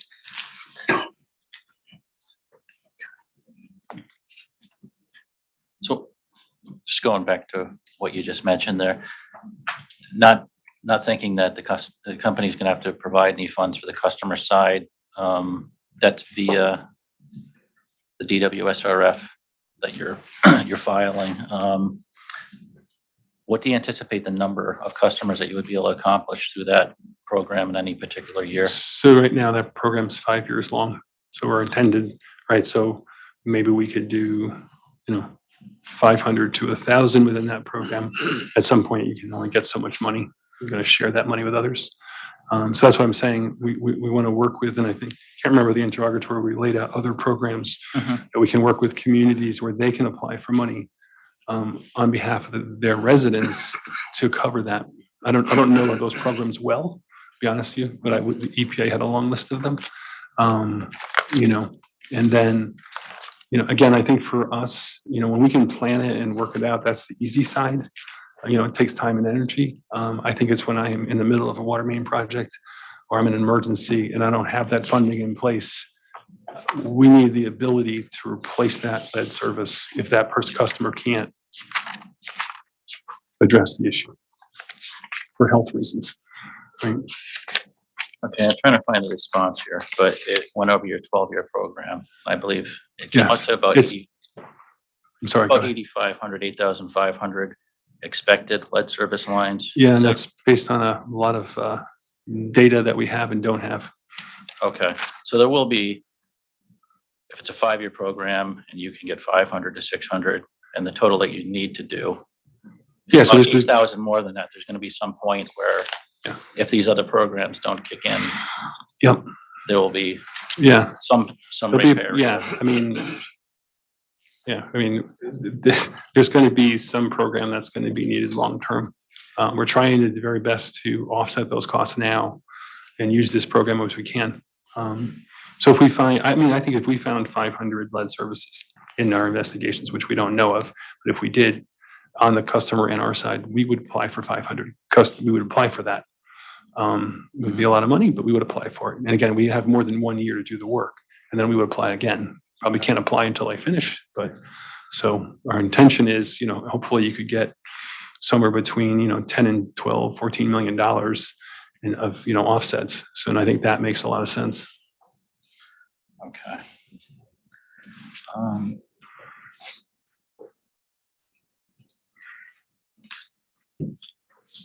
Mr. Bacalina, let me ask one more question, make sure I understand. So the 8,500, the estimate of the customer side, earlier in the conversation with Mr. Bacalina, you were talking about there's a certain percentage level that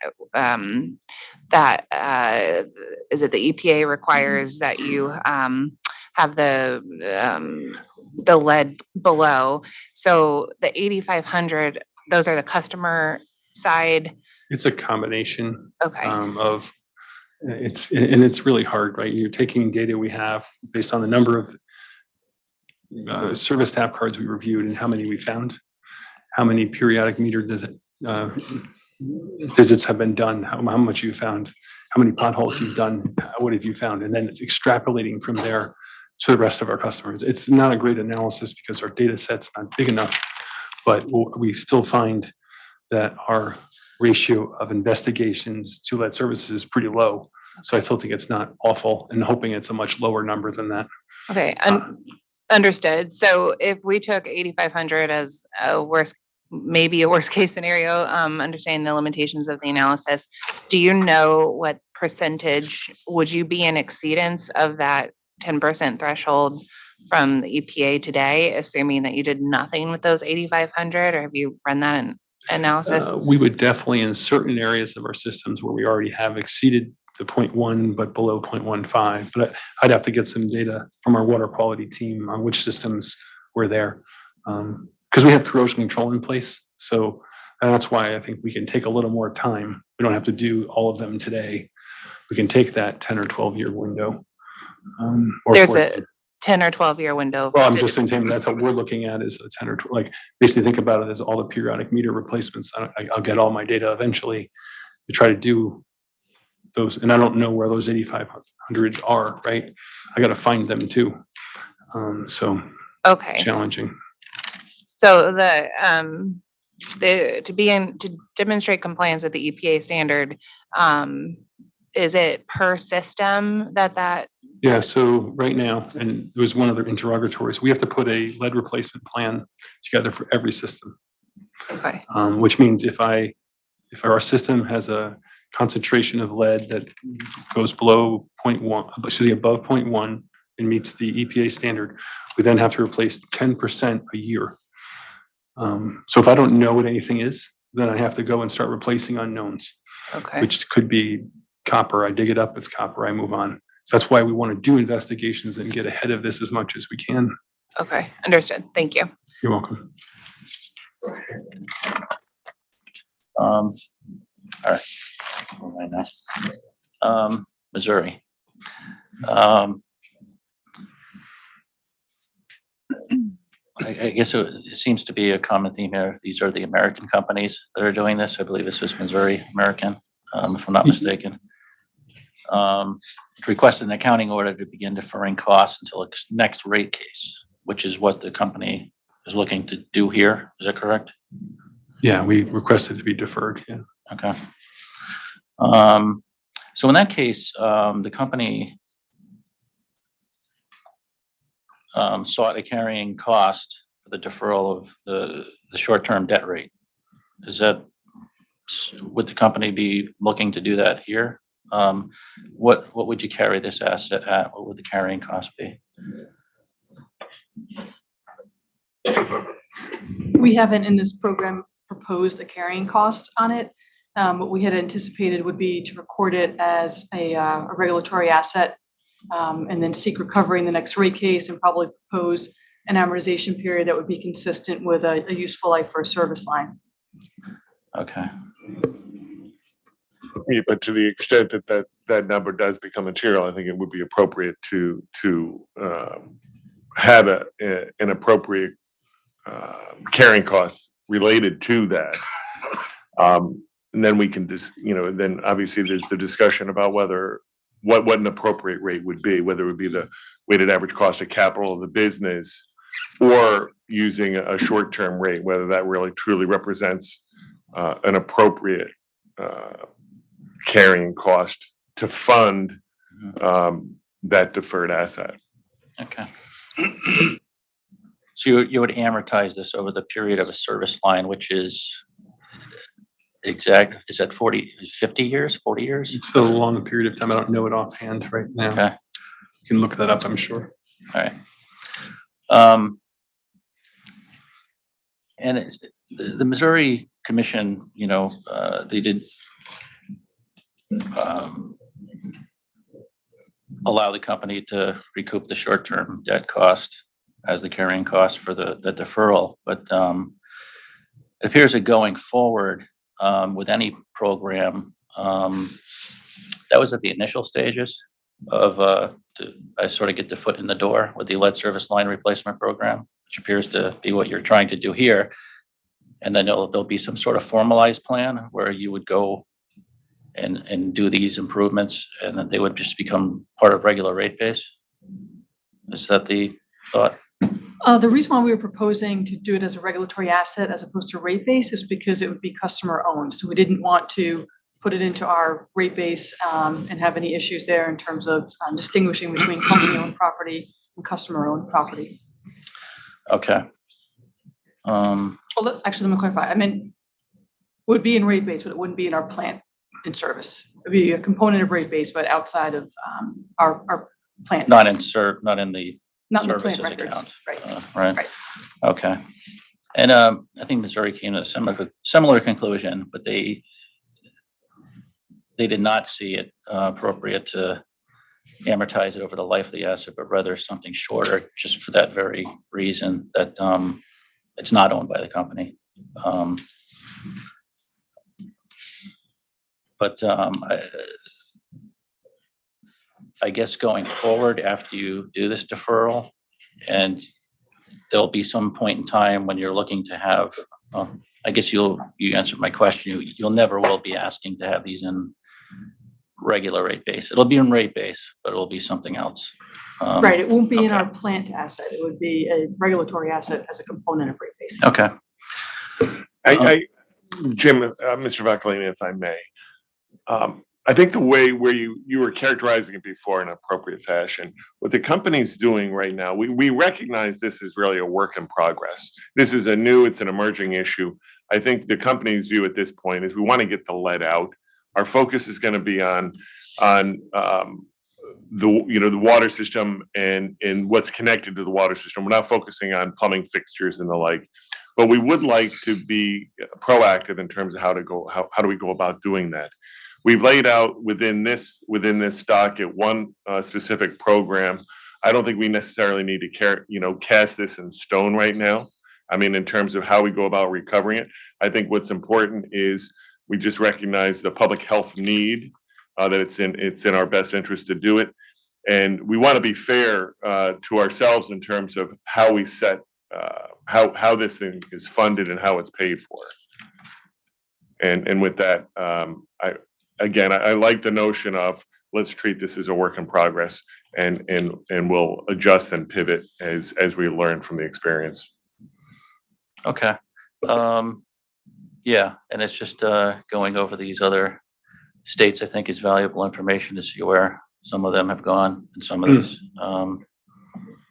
So the ultimate conclusion was that in Missouri,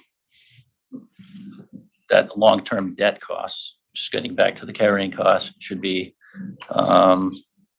used as the carrying cost for any of these expenditures because the statement here was that from the Missouri Commission that Missouri Americans should not be entitled to profit from this initiative, which I believe, and that's the end of the paragraph. There's no more context behind that. You can make that for what it is. It's whether that was because this is a social program or not, and you're trying to create a wrong, but that was the statement of the Missouri Commission.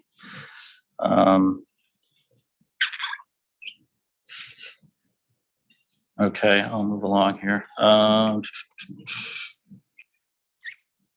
There's also no direct assignment of cost here considered either. I don't think you're that far down the road. In other words, what class of customers are causing this expense on the company's part would be directly assigned those costs. Is that correct? We have not considered that right now, and I think that would be hard to do because I think it's going to be sporadic, not system-based. Okay. All right, the last state, you'd be happy to know, I'm in Wisconsin here, and that's, just wanted to mention there that just looking at the grants, as this may be, these are customer, on the company side, limited it to no more than 1/2 the cost to the customer. Do you know if utilities have filed in Wisconsin? That seems like a relatively recent program. Yeah, a lot of the programs are recent, as you can imagine. Okay. So I didn't actually do that. I could probably figure that out.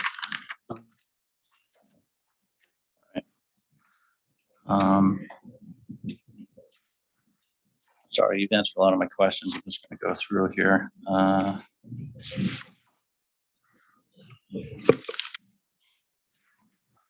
Customer self-identification program, that's in RU 226. Where is the company in completion of that? Have you started doing that, or is that something that still needs to be formed? So self-identification, many states have used this, so many systems where, again, it's a postcard with a QR code. So you take a picture of the QR code, take a picture of your service, and then it comes back into the company, right? And then that gets assessed by someone in the company. And again, you're only going to do that where you're not replacing that water main next year. You're not doing it periodic. So right now, we're in the process of trying to assimilate, when the next periodic meter replacement for everybody is going to be. With the change in the number, that changes a lot of things and hasn't been fully vetted out for all the years. So we don't go and do a pothole investigation or a customer notification when in 4 months we're going to be there. Trying to be as efficient as possible. But yeah, that is something for us that would likely be an expense if we were to do that program. We are going to do some of it. We're trying to figure out how to do it at a much better price point for ourselves. Maybe it's neighborhood by neighborhood. Okay. So if you look at RU 226, you presume a 15% response rate resulting in new information, which from that customer self-identification program, but that is something that you are still determining whether you're going to. We want to do it. It's just a matter of figuring out how financially viable it is on the expense side. Right. So.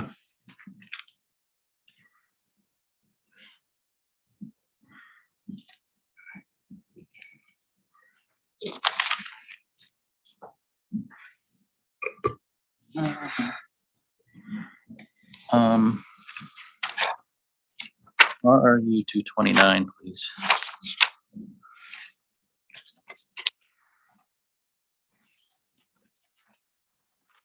Actually, sorry, it's 27. We talked about these a little bit earlier, but these are all customer service, company service, lead service line replacements, done between 2017 and 2022.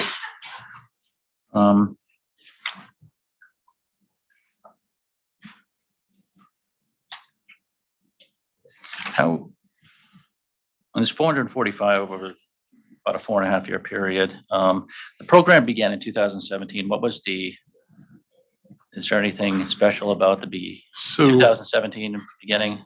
So you think about when Flint, Michigan, and they had all their issues, company had done. So when that occurred, we went back to our material service inventory, re-reviewed. We have a program called AquaDisc, which has our tap cards, which is the card that shows where your service line is, where the curb stop is, where the corp is, with main is, and went through. There's a 550,000 TIFF images. We hired a bunch of interns to get that done. I did a ton to kind of understand it better. So we did that, and from that, now you're like, okay, what do I do now? Right now I have all these unknowns. We've also gone back to some of our systems where we're like, okay, before we go do a pothole investigation, we're gonna go get the hard card and validate that it's actually not known. And so we found that, so right now we're doing that process before we do any investigation to make sure we're not doing something unnecessary. But honestly, it's a lot of work. We don't need to do anything unnecessary. So we're doing that. And then we're also checking, when's the meter gonna be replaced? If it's gonna be a water main project down the next year, that's not something that we need to do. We'll wait for that outcome. So we started it in 17 as a way to try to figure out, again, Boston Water and Sewer did this back in the 90s. They post their results, pothole investigations.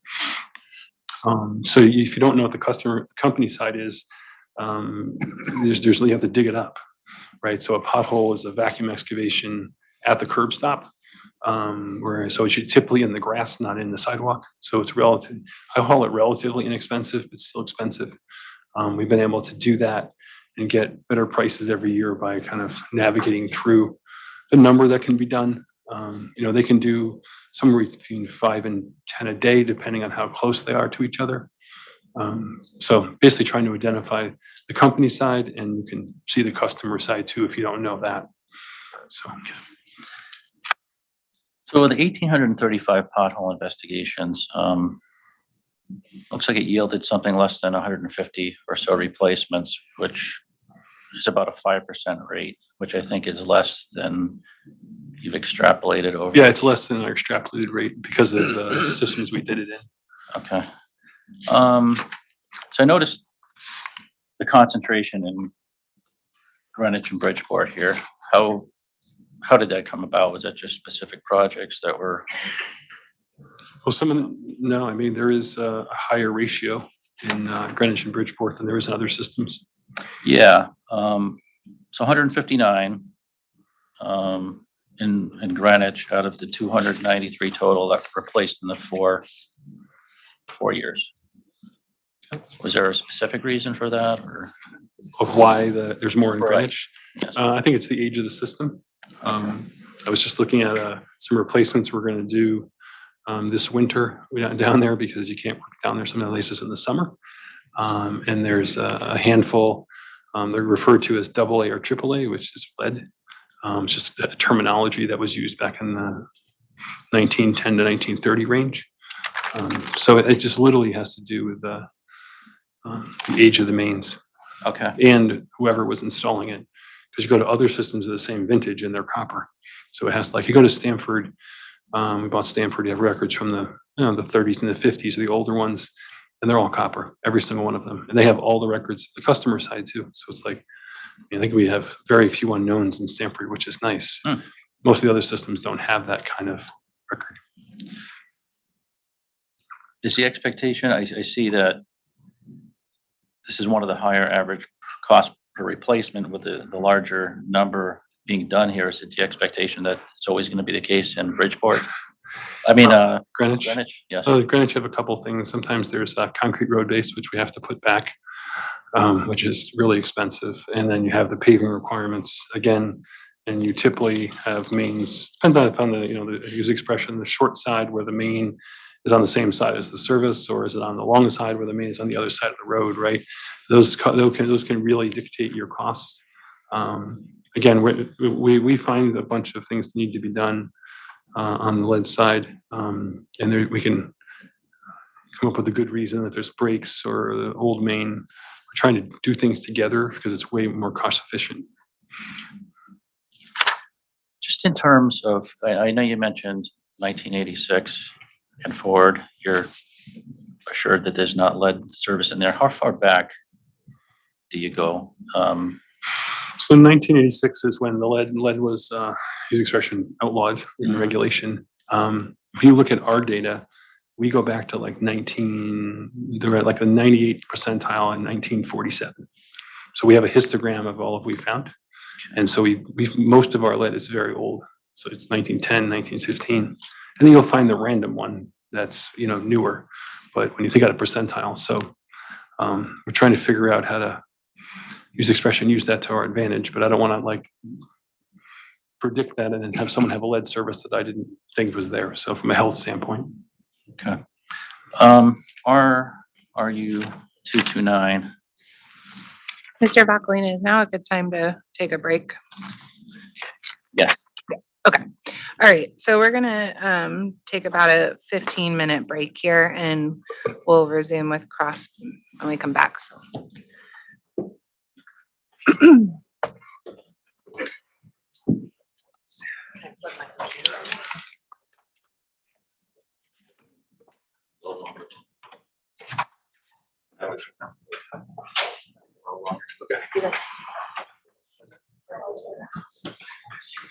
Yes.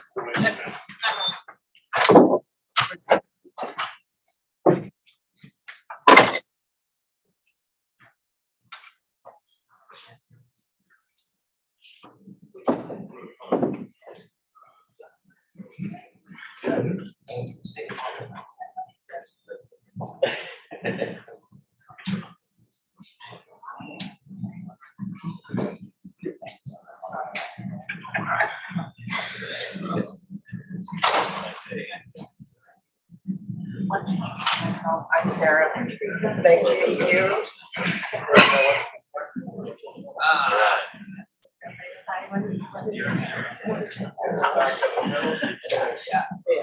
Just so admire the job that you guys have. Oh, thanks. Thanks.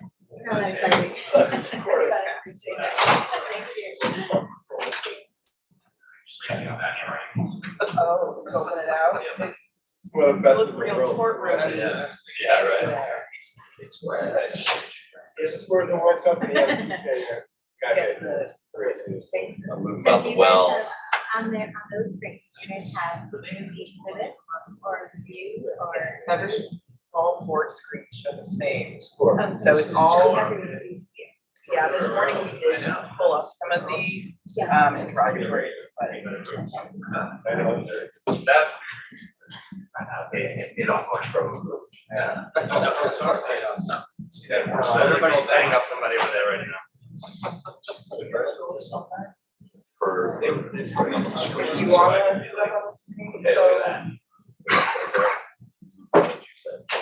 That sort of stuff.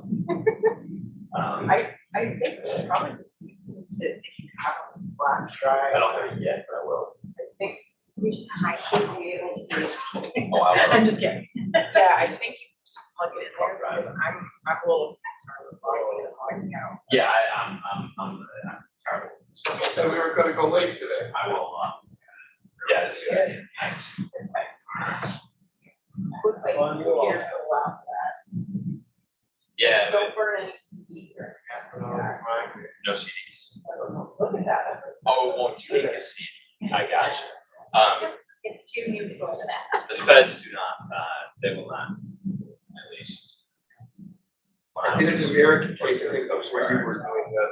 They will not let you use it, but Yeah. they outlaw all drive like 2007. Back in the 80s. They are one of the protectables when it comes to viruses. They are. The commissioner wanted. I got her on. Saying the state. Pushed out by another one. They are. They're like little investigators. They're like little hard drives. No virus software. Guy. I don't know the last. At least back then, the last time I have someone home now, use it every once in a while, but yeah, like right around 2008 or so. It happens right as the deployments go around, picking up in Afghanistan. Because we were 3 hours. Go back. If you have like 3 or 4 bullets, it's like. In theater, Well, people say, oh, we're gonna go to these theater viruses from Iraq and Afghanistan and Bahrain and wherever, right? So they're like, how many use this anymore? So I wrote that for us.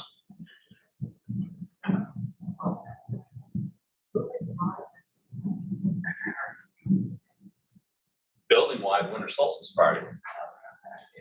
So where were you? So I was very happy. And I graduated internship for a couple of years. So I tooled around on a little 210. Of course, yeah, sure.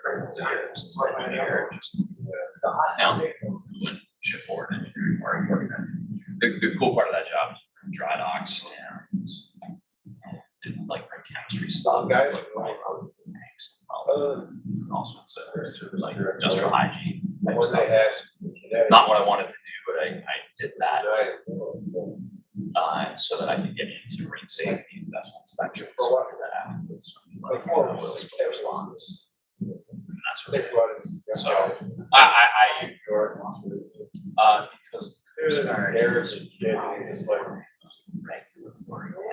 agencies, they're terrible. There is terrible regulation that they do. And but for me, when I was in Boston after that ship tour, I did a lot of waterways. Which was all federal registrar. All writing. AQUARION before that. And started hanging out with lawyers.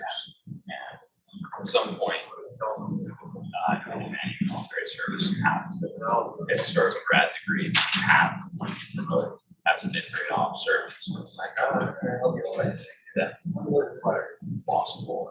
Oh, we're definitely. Immediately was being criminal I'll take the big guys. They're That's criminal prosecutor. actually my sport. For a year. It took us 30 years to clean them up, and now they all sold. I was good at it. You know, I was a good prosecutor, but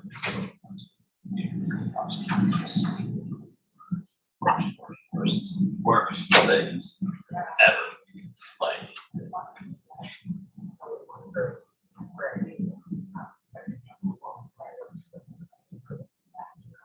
yeah.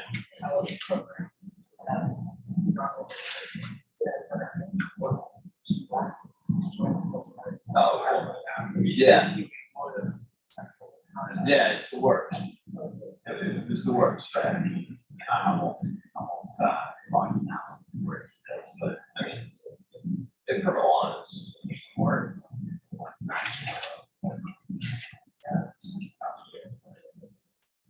So hard,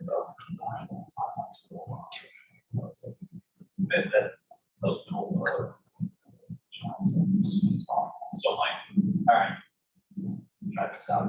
Let's go close. Out on water, blow a bunch of drug dealers, and all this stuff. Like,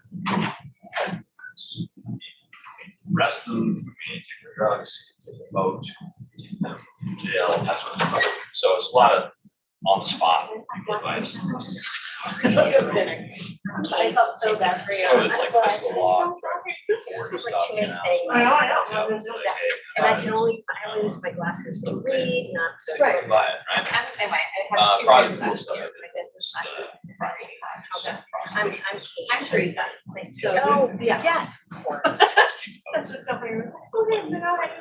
Oh, yes. So, yeah. Yeah, so I bounced around. I went up to me.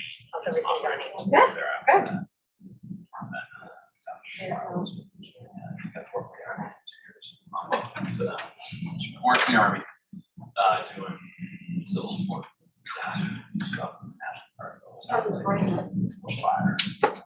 It was just, It's all domestic. Doctor was, yeah. Let's get It started at 10. Yeah. In service, Yeah, so it's nice. high, in person. Then I came back up to the academy. It's not very Well, So, I'm not sure what I was thinking was gonna happen. Right, but right. you never yeah, actually, it was funny. know. They had a, Were you doing like field? course one semester because the department had Well, a right. there. It's like, hey, Well, class. Heard you talking about stuff. Yeah, right. Semester. Or different class. One day. I actually got, So, over there, but after COVID, but this is just, one undergrad. But, That makes so I sense. didn't have to Yeah. So So are you recording it as well? it's Yeah, something we do both. that- Mainly, no, like after this, it It was a good experience. But I got tired of it. I get school right now, I was in college, so I'm like I'm fortunate, like, around. In Madison, so. Yeah, it takes a little bit, like, well, generally. No, Yeah, I got one. She's a junior. Get her out off. It's worked out. And they're playing.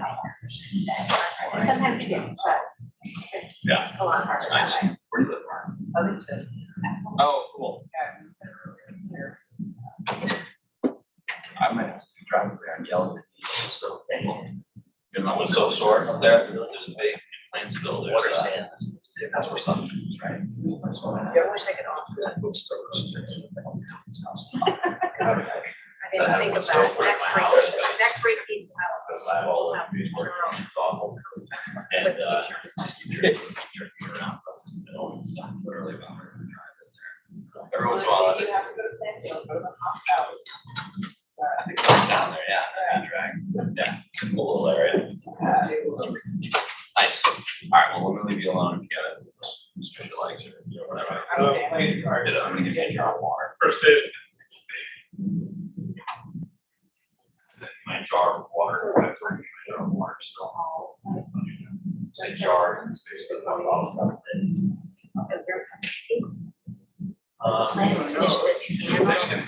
Travel around. Yeah. Around. Yeah, it's the only way to go. How are you? It's a flat. Monday? You don't want to get trapped. Oh, yes. I'm trying to do my nails tonight, 7 p.m. You'll make it. I need to be good. Thanks, everyone. Actually, you're gonna make it. Yeah, about my nails. It's like very important. Okay, my husband's already put your dog daycare, so that's really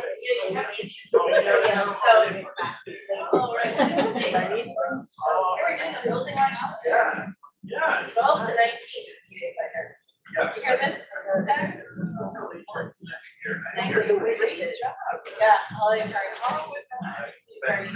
So we can put some Yes. And I put the Franklin and Bring on.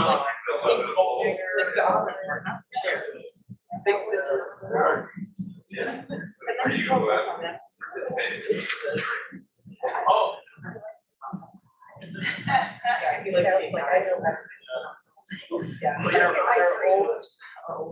Stairs. There's no stairs. You just fall off.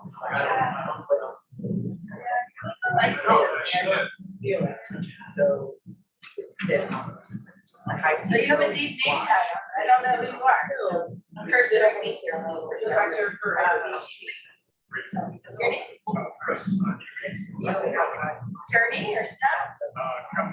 Okay, great. Welcome. How long have you been with you? That's my day.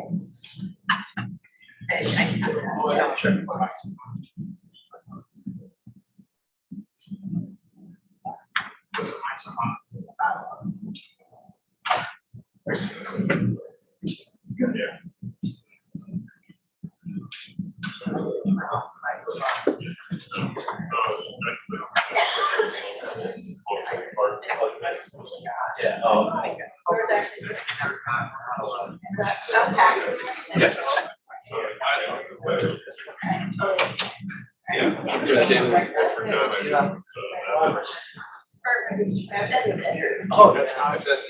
that's my job. My job is there. That's literally my job description. Yeah, and I put out fires, so I'm also a firefighter.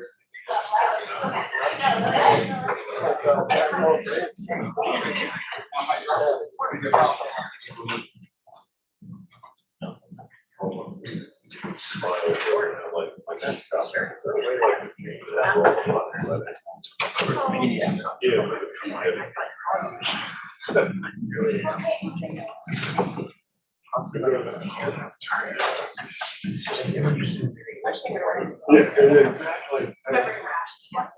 No, Ashley was here.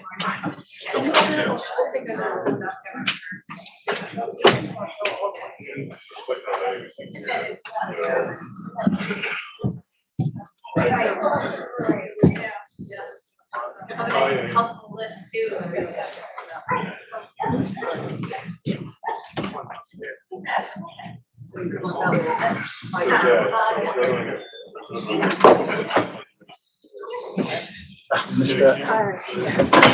Seated.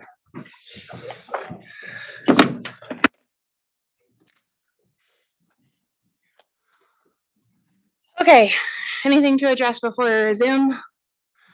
Very good. We can go back on the record, and Mr. Bacalina, do you want to resume your cross, please?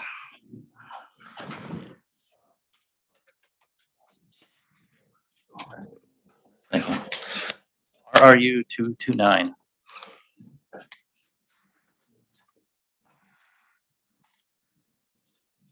So these are the costs associated with the LSR program. LSL program, excuse me. And I just wanted to go over these just so I'm certain what I think is the case here. The first set of first bulleted items here, as you mentioned here, not to be deferred and no adjustments related in this rate case to any of these items. Is that correct? So we're referring to RU 229, the 5 first bullets, Yeah. which is the annual lead service notifications. Yeah, right now, those are all reflected as would be an expense. Would be an expense in. Yeah, that's how we're viewing that right now. But they haven't been incurred. Not. We haven't incurred any of them yet. And they're not. And they're not included in adjusted revenue for. requirements. Correct, they're not adjusted for, and they have not been incurred. Okay. So they would be like post October 24. Most of the expenses would start in 25. Okay. Now, the second set of bullets, those appear to go back to what you have in RRU 226. Is that correct? Those relate to those items? Right, so this just really talks about what a difference is on major disturbance, minor disturbance, which is still in question with EPA. So if you're gonna do a pothole investigation, for example, that's under question whether that will be a major or a minor disturbance. A meter replacement is under question whether it's a minor or major. So a major disturbance requires you to provide a filter and 6 months of a filter in its pitcher and 6 months of replacement cartridges to a customer, along with sampling. I forget, it's monthly during that period. So, there's a lot of questions still out there how this will be implemented. But that's so if depends on how EPA finally rules and DPH on some of these questions will dictate how some of these costs, so some of our meter replacement techs would be carrying filters and data information with them.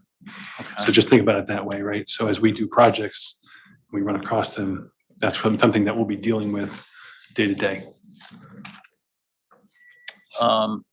In relation to the investigation program and the replacement of lead service lines, those are the same as the ones you showing? Yeah, we just discussed those, yes. Yes.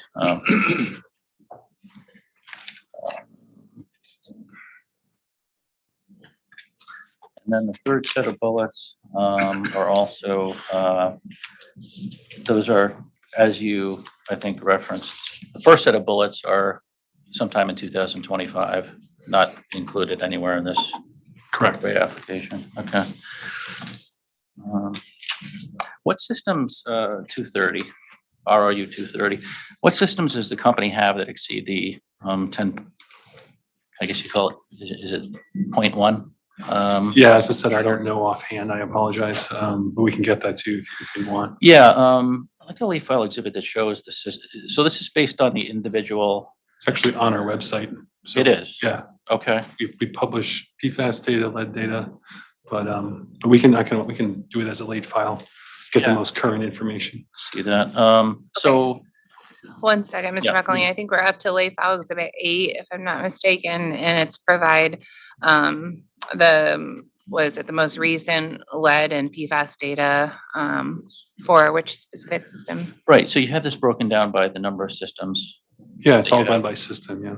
So if we can have the systems that are below 10, We'll just give you all the systems with the associated where everybody is. perfect. Okay. Would you happen to have the number of unidentified material within those systems at that level? A little more difficult, but we probably do. To correlate, is that what you're looking to do? Yes. Yeah, and we've just been starting to do that as well. I think we could do that. I don't know. I have to talk to our GIS manager before I commit to something that she tells me is like a month project. All right. Yeah, we could- Okay, let's do this. We'll say provide the most recent lead and PFAS data for all systems, as well as the unidentified material by system. And perhaps if you're not able to provide that by the 5th, when this set of late file exhibits that we do, you let us know if you could get it by one of the next ones or not at all. So let's go with that. Yeah, we know where they are. It's just a matter of how easy it is to pull it out. Okay, very good. Thanks. 232, please. And I'd simply ask if you have the amounts associated with each of these items here. If I could have those in a late file exhibit, or prefer to supplement the interrogatory or have a late file exhibit. It's interrogatory, which one? 232. 232. So can I just clarify, just so I understand the bullets there? So you're talking about the 11.6 million of lead service line replacement, and you want a breakdown of how each bullet. Yeah. Yes. Yeah, it'll be general if that's, because we have not, we could take, because right now this is going to relate to the funding side. We're assuming that we're going to get funding. So, we'll have a little more engineering than we would normally have, right? We'd have a little more other things than we would normally have. So, and that's to figure out what pictures cost. I don't know that answer yet, but we'll figure it out. Okay. Okay, so we can supplement RU 232 with that information. Okay. Please.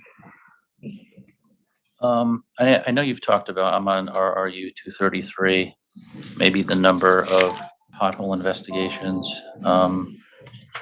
being less than the 4,000 per year, but what's your current expectation about the split between in-house? Do I have to? Right, so right now, our intention is to, we don't have these people on staff yet, is to hire 2 people that can manage customers and lead service replacements and investigations. We will be bidding out through the SRF program, the investigations, and hiring between 3 and 5 contractors.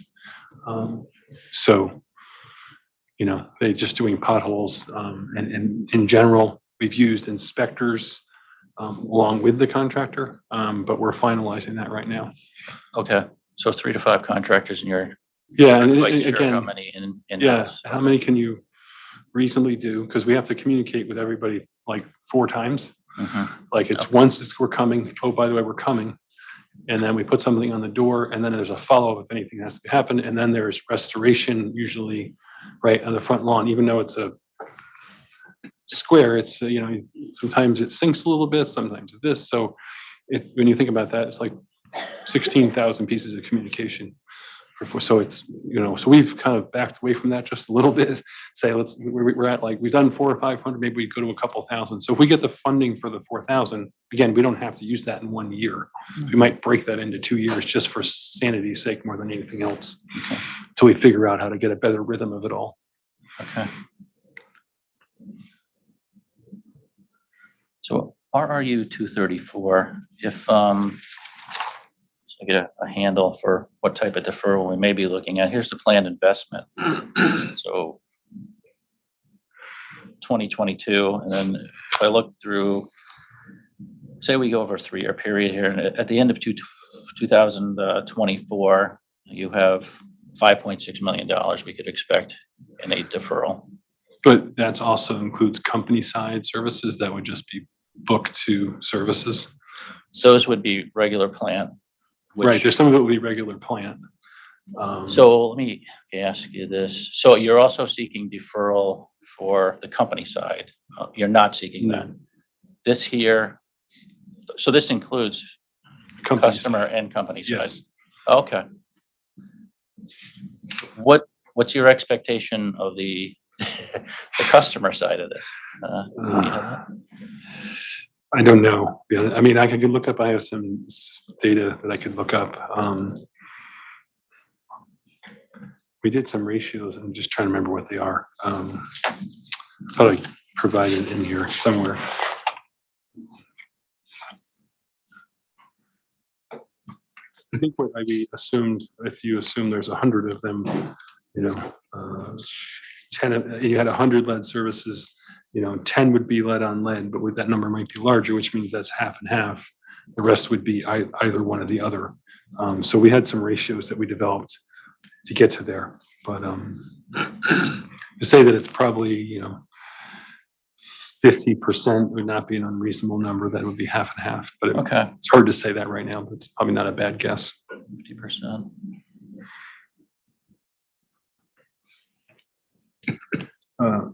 So that would be 11.6 million. Half of those would be customer side and half would be company side. And we would put Don's thinking. Okay.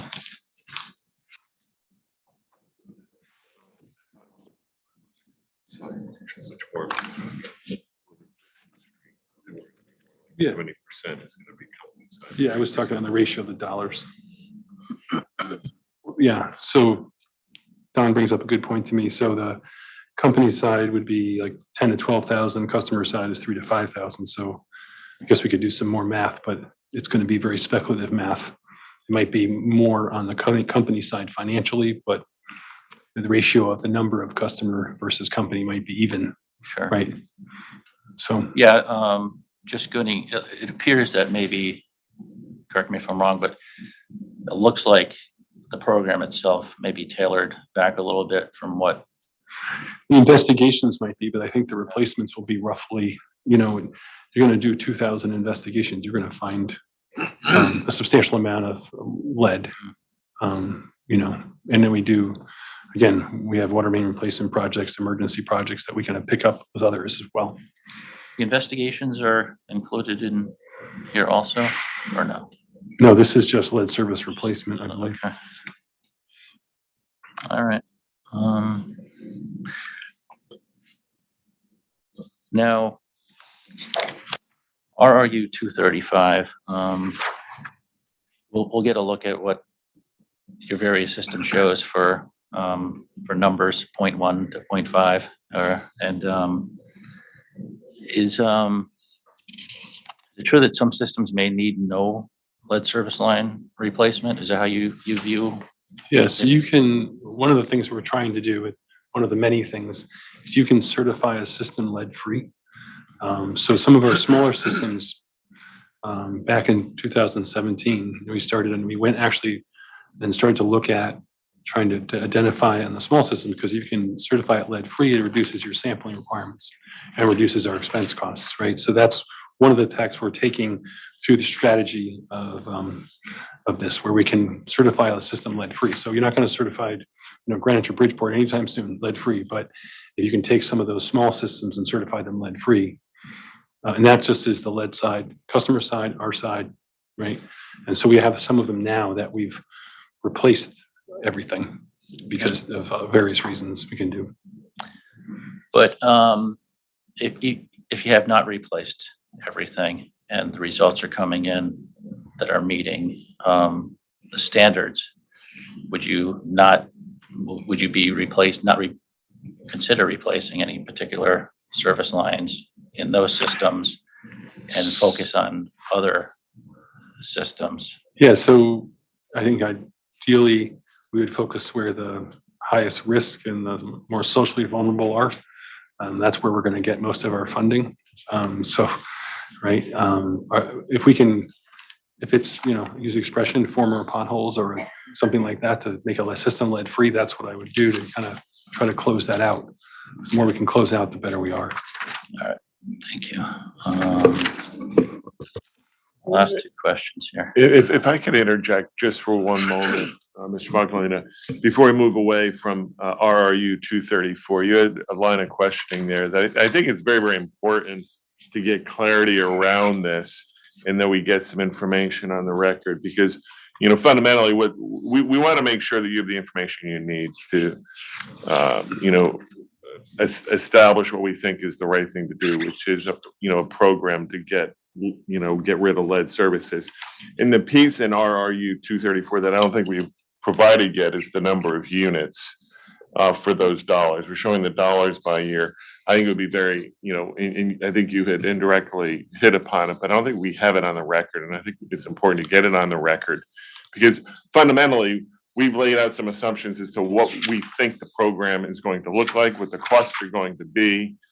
And in order to just kind of ascertain how big of a monkey this is to tackle, we're going to want to make sure you've got that information. So if it's okay with the chair, I would offer that we update that and file that as a late file to provide the number of units and the assumptions that are driving the table in RRU 234. Okay, so we'll take that as late file exhibit number 9. The assumptions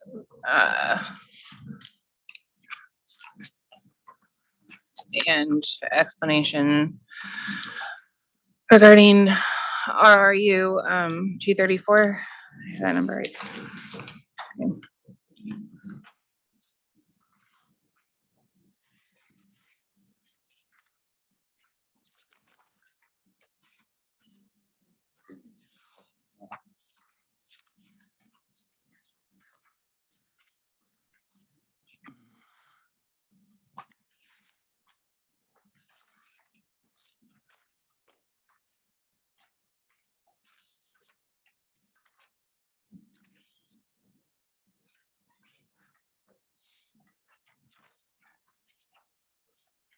Okay, final interrogatory RRU 431.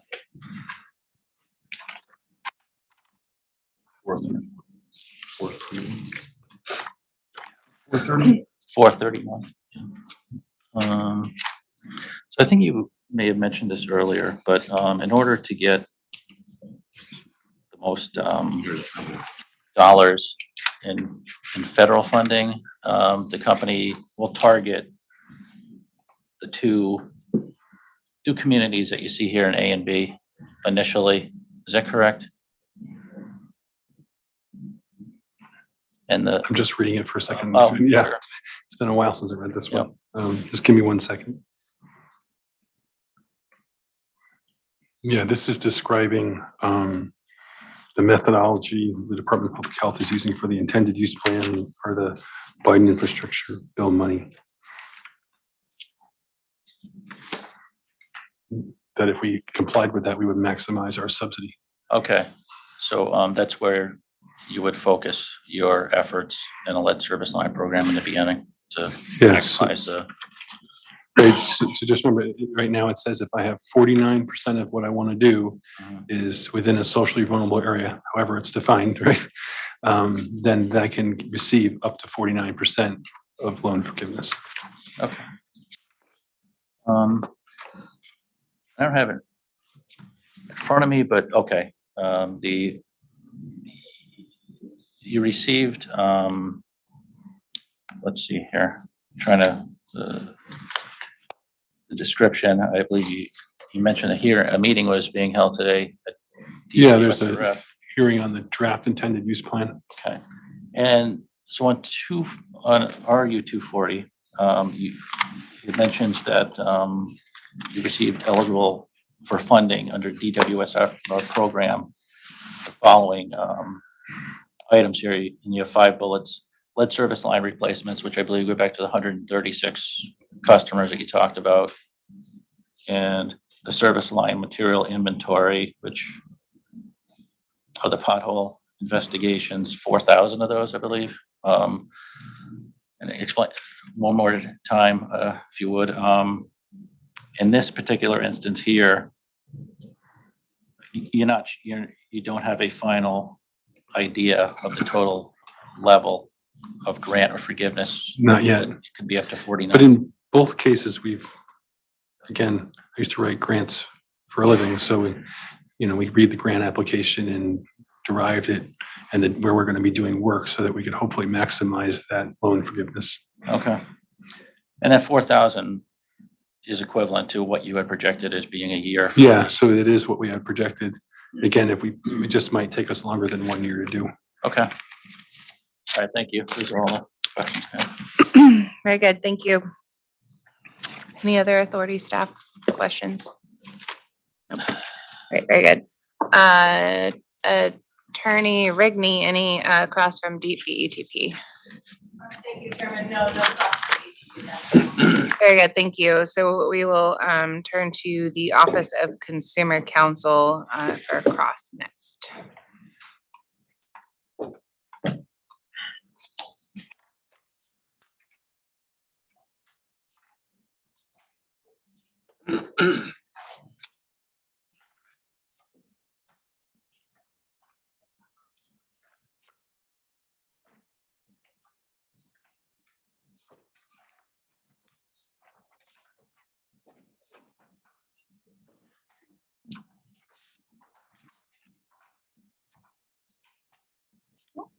Thank you, Madam Chair. We're going to start with cross from Tyra Peluso.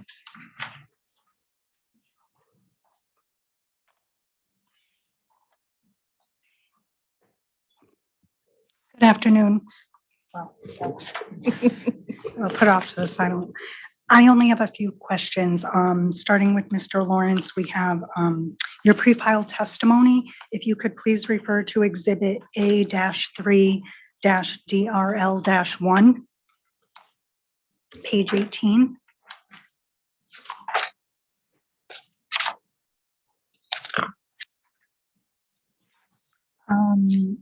About halfway down, I think it's starting on line 11, related to water main replacement projects.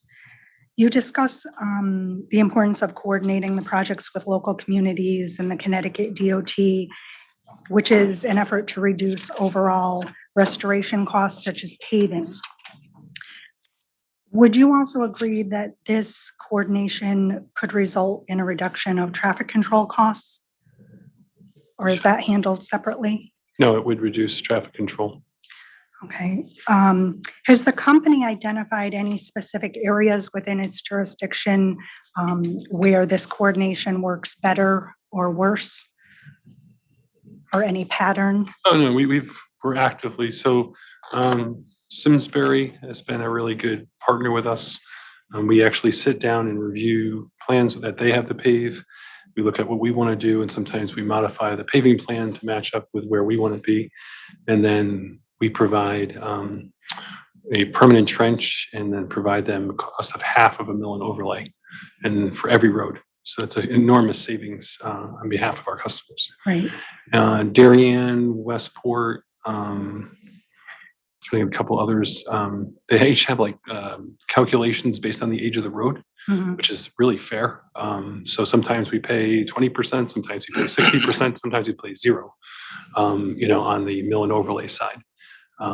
But both of them require temporary trench and permanent trench. So, but most of the time in Darien especially, we just get their paving plan. We assess whether, because we've done enough work in Darien right now, if there's anything that needs to be done, is it an asbestos concrete pipe? Then we definitely want to get that out.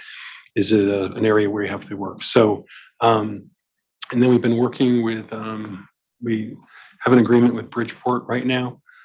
In Bridgeport, and some of the communities like Bridgeport have a struggle where they come out with their paving plan like in April. I can't start design in April. So the agreement we made with them, and we're trying to get other communities to buy into this, is if the road is younger than 10 or 15 years, we'll put one trench in, we'll give them a contribution that's equivalent to the entire mill and overlay. You say, well, that's a lot, but they pay, like right now, we're paying like $150 a ton for asphalt. They're paying 96. So if I can just give them a check, I save like 30% on paving like that. And then I also don't own the road and any puddles or issues. So that has been a really good piece of it for us. And we're trying to get that into Stratford's interested. It works really well. Stanford, we're like every once in a while, we can get that done where they take over the paving of the road. Again, their cost is, I don't know where that, these costs come from, but they're paying $70 less a ton. It's a huge savings. Right. So, and some of these roads might be state, although they're in the municipality, so that would be handled differently. Yeah, so we work with DOT, and I would say district to district is different. So, you know, when the districts that handle Southwest Fairfield County, I would say have less flexibility, I'll say that. Where if we're up in Norfolk, we have actually had 2 projects that we did where they were coming to pave. They didn't tell us that, but so we didn't have to do the mill and overlay on the whole road. So it's huge savings. Like one of them was like a $600,000 savings. So I was just looking at our total savings. It's been such a driver for us. We can't lose track of, you know, just follow paving. We have to make sure we're also going after, you know, problem areas as well. Right. And some of the municipalities are eligible for funding that the utilities would not be eligible for, correct? Yeah, and they also have Department of Administrative Services contract for paving, and I've tried to convince them that if they could just do it, I'll pay that way. Because it's, again, that's where a lot of the cities and towns get their $95 a ton rate. Right. But we can't take advantage of that as a private utility. Okay. And along those same lines, with each of the municipalities, do they all have different requirements regarding paving, whether you have to do curb to curb? Is that project by project? Is it town by town? Yes. I'll do that one first. Definitely varies. Again, we're over the last 7 years have really tried to work on paving coordination. And so, because what we don't want, and, you know, try to coordinate with Eversource as well or other utilities, make sure everybody's in that road one time if we can. Doesn't always work out that way. So I think New Canaan is a good example. Torrington's a good example where Eversource Gas is there doing work. We're either ahead of them or behind them. So working, I think New Canaan's like, okay, everyone get out of our roads, but at least there's good coordination. That cost of paving is split between Eversource Gas and AQUARION. But it's being paid at the town's rate, which is much less. So that's a good one. But yeah, it differs on really every community. And I was just in Bellhaven the other day in Greenwich, and they have their own set of paving requirements. I was like, wow, that's interesting. And the traffic control goes along with Traffic that. control is pretty consistently, I mean, we don't get the ability to use flagmen very often, which I can understand. The police officers want that work. And typically we have 2, you know, one on each end of the project. Unless we have more intersections in one area, you might get an extra officer, because you need one at every intersection to control and avoid people coming into the construction site. So again, we don't make any of those decisions. I think the biggest challenge we have with traffic control is some of them have the way their union contracts are written. So if they go 8 hours and 10 minutes, it's equal to 12 hours. Another 4. That is a really hard one, because it's really hard to work just 8 hours. You don't get enough done. And no one will let us work 12 hours, you know, down there, but we're paying for that additional traffic control costs. Right.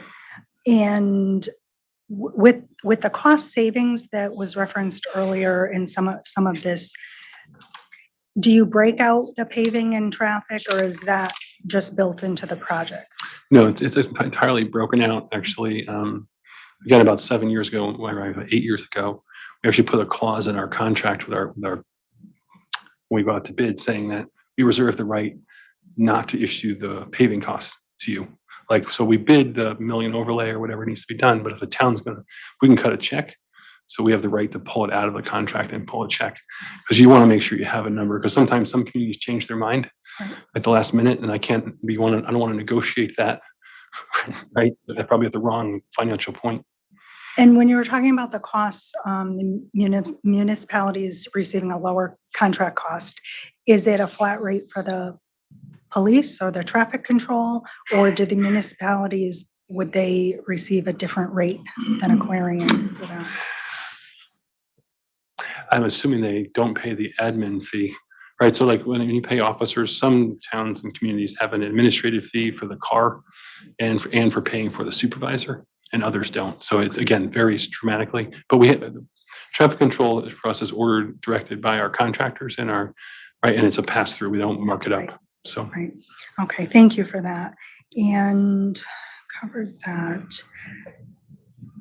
And when the projects are coordinated, like you were talking about coordinating with the municipalities, I think you talked about what percentage the company pays. Is it also broken out for traffic control? AQUARION picks up that? Oh, on a check for the, Yeah, interesting enough, some communities we're just happy that we're giving them money for the paving and the few $1,000s for the traffic control they don't worry about. Other communities break down the line striping, the every little odd and end. Yeah, so. okay. Just, would the company agree that any type of public policies would encourage enhanced coordination? Yeah, I guess. I mean, I know I have to file something by December 1st, right? For 59 towns. I think if the utilities are willing, and sometimes we're just as busy as everybody else, right? This is what it comes down to. And all we really need is your 5-year paving plan, right? And then we can assess that and get back to you and we tell you which roads we want to work in and which ones we don't. And we might ask you to move a road from one year to another. Because what we like to do, most towns and communities do neighborhoods, right? They'll go and do a neighborhood. Well, sometimes that neighborhood they're doing is very large, and we might say, can you spread that paving into 2 years for us so we can do the neighborhood? For example, Stamford and Greenwich pave over 15 miles a year. Simsbury is about 14 to 15. I can't replace, financially keep up with that. Right. So we're picking and choosing sometimes. So we're really trying to be targeted with our choices. Sometimes you're having to let something go that, hopefully it'll last another 10 years and I can get in there again. So. Right, and some of these projects, just to put it in perspective, are like between 40 and 60% could be paving and traffic control costs. Would that be? Some could be, yes. Definitely on the state roads because of the cost of the police and the Right. additional traffic control. For safety. And the requirements for paving are much more substantial typically. Right, and just one last question. Is the company aware, or were they a party to the Dig Once proceeding that Kira had held? I'm sorry, which proceeding? It was the Dig Once proceeding. I don't recall if any water companies were a party to that. But when you talked about the effort is to do a dig once, and especially if you're doing curb to curb. But I don't recall. Yeah, seeing so water a lot of those, I'd say a handful of the communities hold utility coordination meetings. Mhm. Stanford's probably the best at it, where they basically get everyone in the room and say, we're paving these for 4 roads. What are you guys doing? Right, to do that coordination. But it's definitely better for the community. I was down in Chapin in Stanford the other day, and we were trying to confirm when the gas was put in. And fortunately, one of the guys that worked for me used to work for the gas company, so he knew when the gas was put in, Right. so which was nice. But it's better for the neighborhood. It's better for the community. I always say that we all look smart when we pave it once. So Right, yeah, so I know you weren't in that proceeding, but are you aware of any type of, I know you're talking about the GIS earlier about looking at where the service lines are, but in terms of road work and paving, is there any type of system that all the utilities utilize? I saw in Baltimore, they're utilizing a new web-based system, web-based platform where all of the companies, municipalities, their Department of Transportation is all utilizing that to coordinate things like this. Do you know if Connecticut is doing anything like that? So no, I don't know. When Connecticut DOT publishes their list as well, which sometimes is, just like everybody, the list changes based on available money, how much asphalt costs, and then probably some, motivations internally about what they want to accomplish. Specific to their. Yeah, Okay. that I have no idea. Okay, I appreciate your responses. I don't believe I have any more. I had a few more, but I think they line up with Mr. Sobolewski's, but I'll turn it back to Attorney Wheel in case he has anything. I'll turn it back to Mr. Sobolewski. All right, thank you. Good afternoon.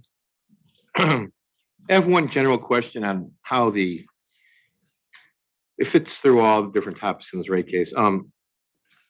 How your recent acquisitions of Valley and Torrington are or are not included in this rate application?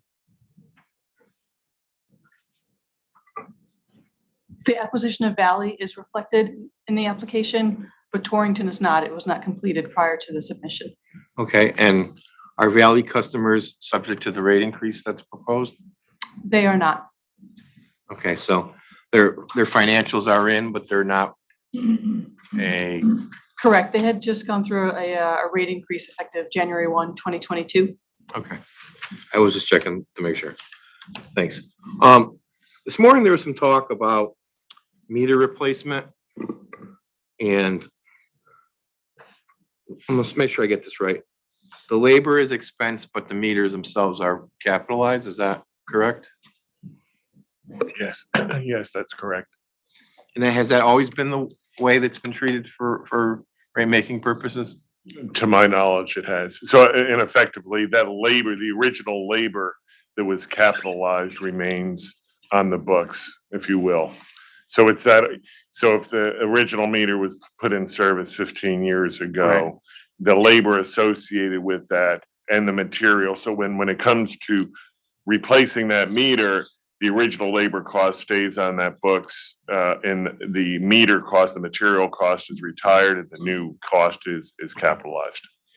But any new labor, that's just expensed. Correct.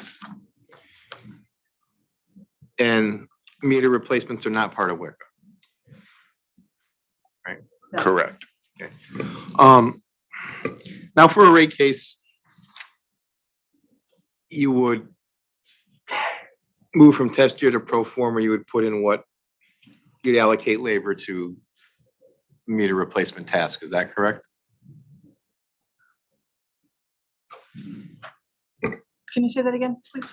For the rate case, what you would do is you would have some test year level of labor for meter replacement, and that would be carried forward into the Exactly right. Okay. It becomes part of cost of service. Right. But the meters, they're not, like, unless we do a multi-year case like now where you would propose capital, some level of capital each year for meters, it's only in that first year. Is that correct?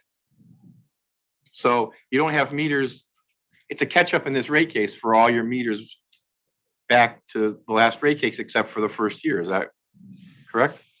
Well, in this rate case, we don't have a catch-up for plant investment for meters. It's just what's actually been installed and replaced. That's what's on the books. We have a catch-up that we need to do in the future years due to the lag. But my point is that what your current rates are based on the meters that were put in service back in 2014 or 13. That's correct. So this rate case is somewhat driven by that increase of meters that have already been installed. It's part of what it's in your pro forma numbers. Let's just say the new level of meters. I don't know that that's accurate. And our intention is also to update for actual plant and service Right.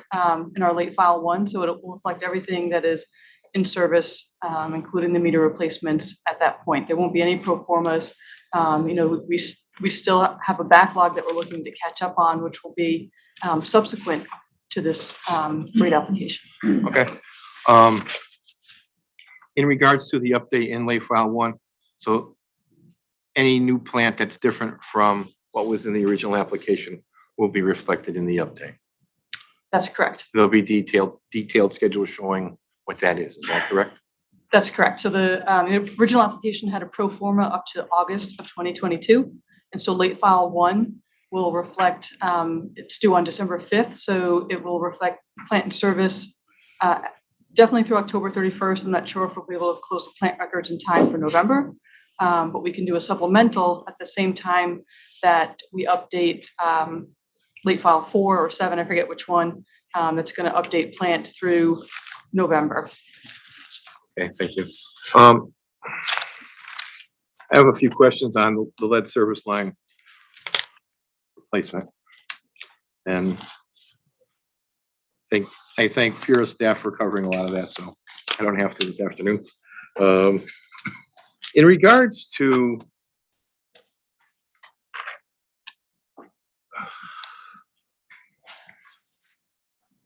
the states that have gone forward and are doing ahead of Connecticut, do they all have changes to their statutes or regulations to allow the water companies to change the portion of the service line that's owned by customers? I know some do, but I'm not confident all do. Has the company thought about any necessary changes to statutes or regulations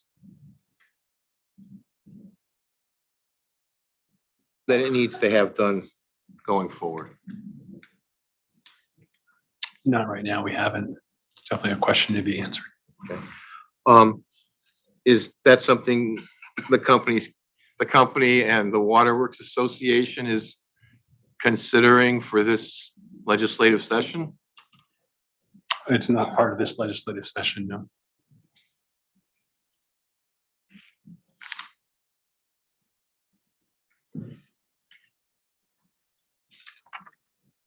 Is that something you'd be working with other state agencies on, or? I think, as Don mentioned, we're kind of in the infancy of it. And I think if that's needs to be done, it will come through CWWA and the water companies. But yeah, we'd have to work with the agencies as well.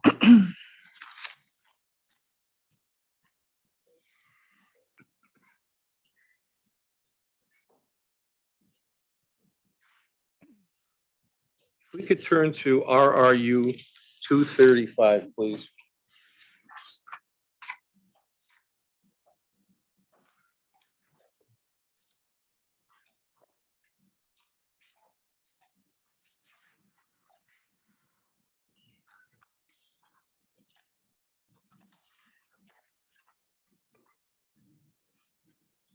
I was wondering if the company has a list of systems where it has lead violations or they exceed the action level. Yeah, we have that information. I'm not in charge of that, so I don't know that offhand, but we can provide that information if you need it. Could I ask that as a late file exhibit? Of course, so that would be late file exhibit 10, which is to provide, so it's RRU 235. And Mr. Sobolewski, you're looking for more granular detail about the instances of lead violations? Yes, please. Point of clarification, is that any different than late file number 8?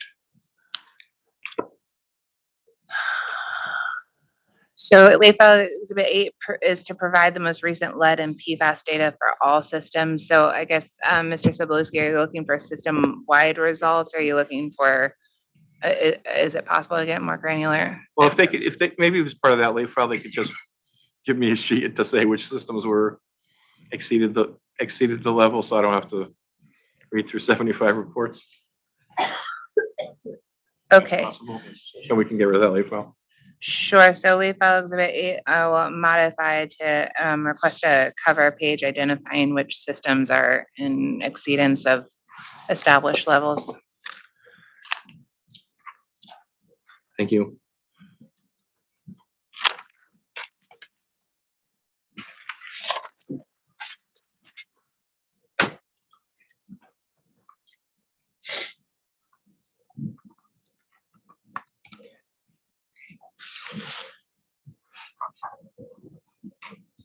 Listening to Cross today on the revolving funding or anything similar to that.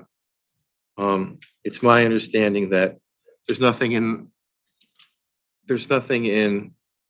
built into the application as it stands now for those projects or for reflecting those proceeds at this point. That's correct. And if you're allowed a multi-year deal, those would be your proposals to carry those forward as that plant comes into service. You would reflect what funding there was from That's correct. federal sources.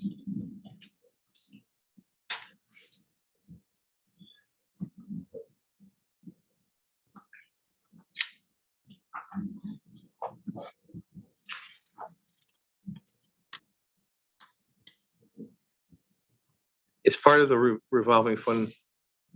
There's a portion that's debt and there's a portion that's a grant potentially. And I think you earlier said that the grant piece would be treated as a CIAC. Yes.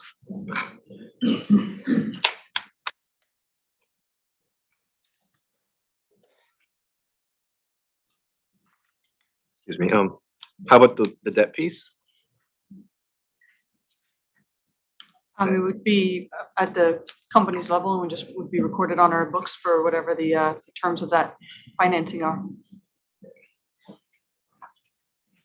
Would that be trued up in the capital structure for the reopeners? It's to be determined, depending on what the parameters of the multi-rate year plan would look like. Okay.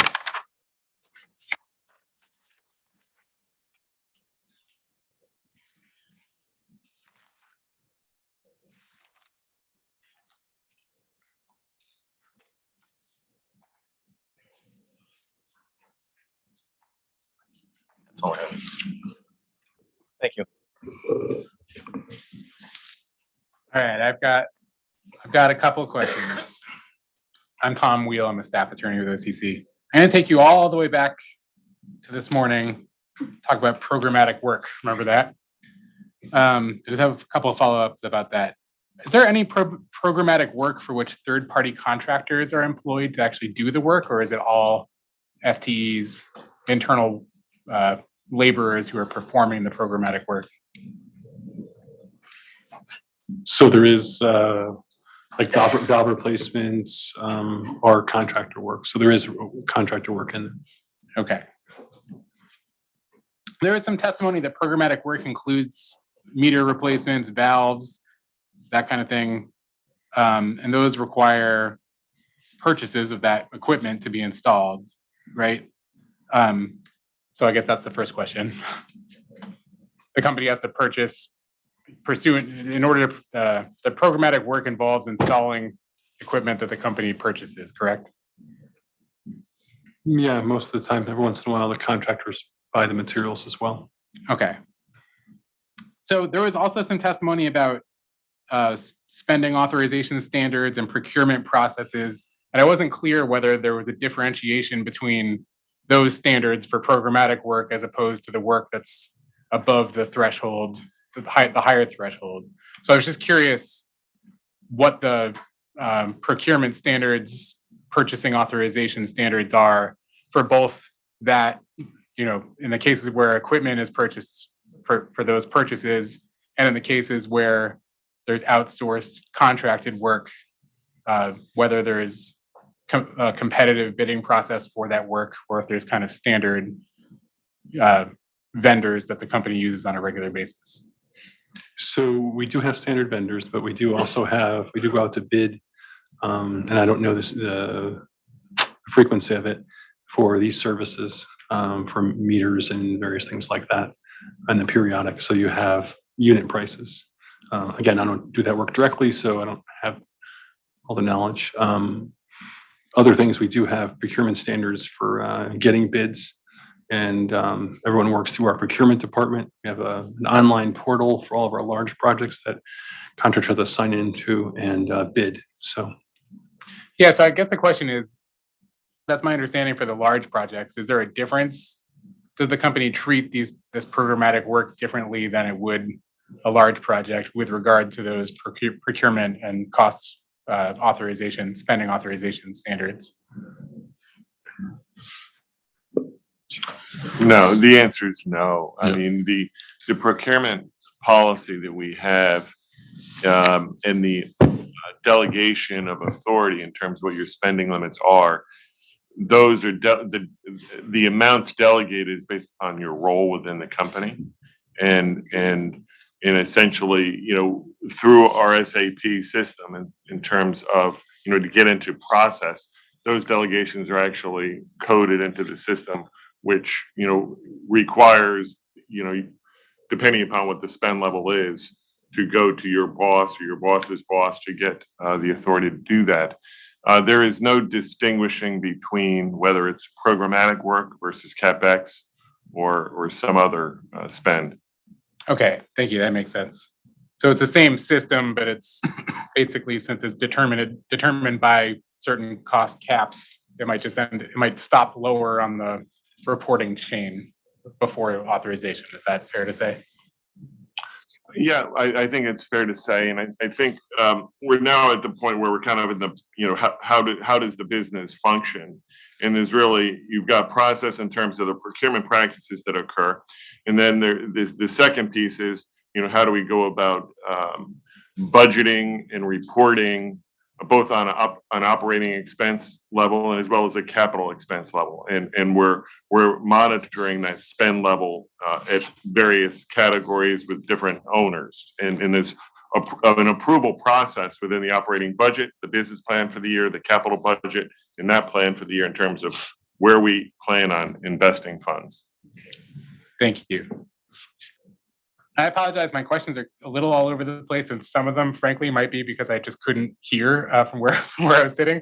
So I'll try to get through some of these quickly. My next question is about PFAS. There was some testimony, I think it pertained to page 23 of the pre-filed testimony. There's just some testimony about there's the EPA, the current maybe lack of clarity with the EPA standards and the Connecticut DPH standards. And there was some testimony about if there's PFAS detected at 80% of allowed contamination level. I think, so my first question was that 80% of the DPH established contamination level? Yes. Okay. And do you know what that, off the top of your head, what that level is?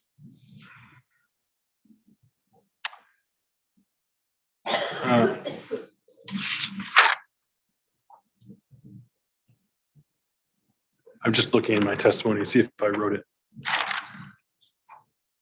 No, I don't know it off the top of my head. I know about what it is, but I don't know exactly. So I'd rather not state incorrectly. That's okay. And the 80%, is that just sort of an abundance of caution number? How did the company arrive at that 80% threshold? So 5 or 7 years ago, we were dealing with disinfection byproducts within our systems and other things. And we were looking at, when do you make a decision to start thinking about building something? And we felt like if you're getting up in that 80% threshold, really at any point you could jump over into a violation. And so we felt like, in that band, it still gives us time to evaluate, design, and construct something if we need to. If it goes up and comes down, we're watching that as well. So it's not like a perfect situation, but it's something that we keep track of. Thank you. That makes sense. Jumping forward, there was some testimony pertaining to RRU 102. There was just some testimony about the chemical dosage variations, you might recall. Maybe a simple question, but the response, I think, was that there's variation in the doses of chemicals to treat the water based on variations in raw water quality. I was just curious if the company has an example of what causes those kinds of annual variations in raw water quality? It's hard for us to predict it as well. An example is 2016 when we had the drought. The reservoirs got so low that there was a lot of growth on the shorelines that we hadn't had in a long period of time. And when the reservoir filled, all that growth was killed and was now in the water body, and it dissolved, and now it's in your water, and you're going to have to address it. So we had a really tough year or two after the drought where a lot more organic material was in the water, and that organic material creates more disinfection byproducts. So it generally requires us to end up having to add more alum to try to get it to drop out. When we add more alum, you affect the pH. You have to add more pH to do that. So it's those types of changes. Heavy rainstorms will wash more material into the reservoirs than a nice quiet spring where we just have lots of light storms. But if you get like a 3 or 4 inch storm, there's going to be a lot of material that gets into the reservoir that now we have to treat for. Thank you. And that explains my follow-up question, which was, I think that line of questioning, part of the question was whether there was a variation related to that drought. So that helps answer that. Thank you.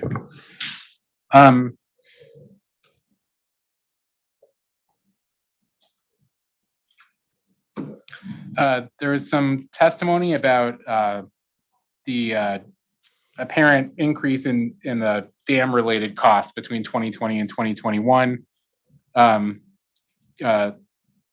Those costs related to just stabilizing dams, making sure they're in good condition.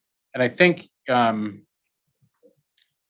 was a response about that part of the reason there was a response about trying to stabilize the variation in costs. Does anyone, I think it might have been Mr. Lawrence, but there was an attempt to stabilize the kind of drastic year-to-year variation. Does that ring a bell? A little bit. So each dam is a different size, and therefore each dam is a different cost, right? And depending on what you have to do to that dam, the costs are different. So I mean, I think that's the variation primarily. Is it a high hazard large dam or is it a small dam? Okay. So I guess my question was whether there's a way that could smooth out the way the company could control spending to smooth out those variations. But it sounds like the answer to that is we do. We try not to do more than one a year. Is really because unless they're two small ones or there's some emergency. Okay.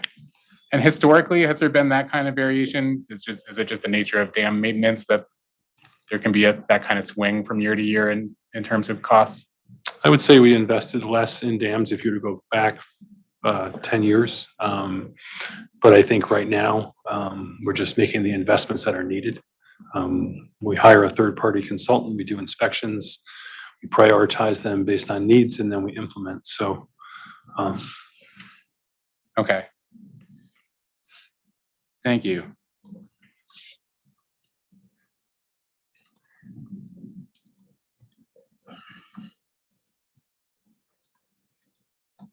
There was some testimony regarding the response to RRU 133. This is again is the meter replacement costs. And getting it again at the change from the 12-year to the 14-year replacement window. I was just curious. It sounded from the testimony like reducing the frequency of the meter replacement rate, that the purpose of that was to flatten the effect of that spend and not necessarily as a cost savings measure. Am I understanding that correctly? Essentially, because the line of questioning was, as I understood it, if these are being replaced less frequently, why is the cost increasing? And it sounded like the response was, well, the purpose of the extended window isn't to reduce costs, it's to flatten out the impact of the program. Am I understanding that correctly? Well, I think I understand.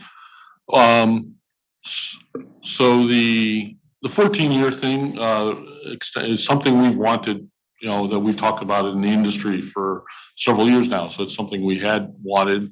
It just happened to line up with the opportunity, this issue that we have where we have a lot of meters that did not get changed for a couple of years.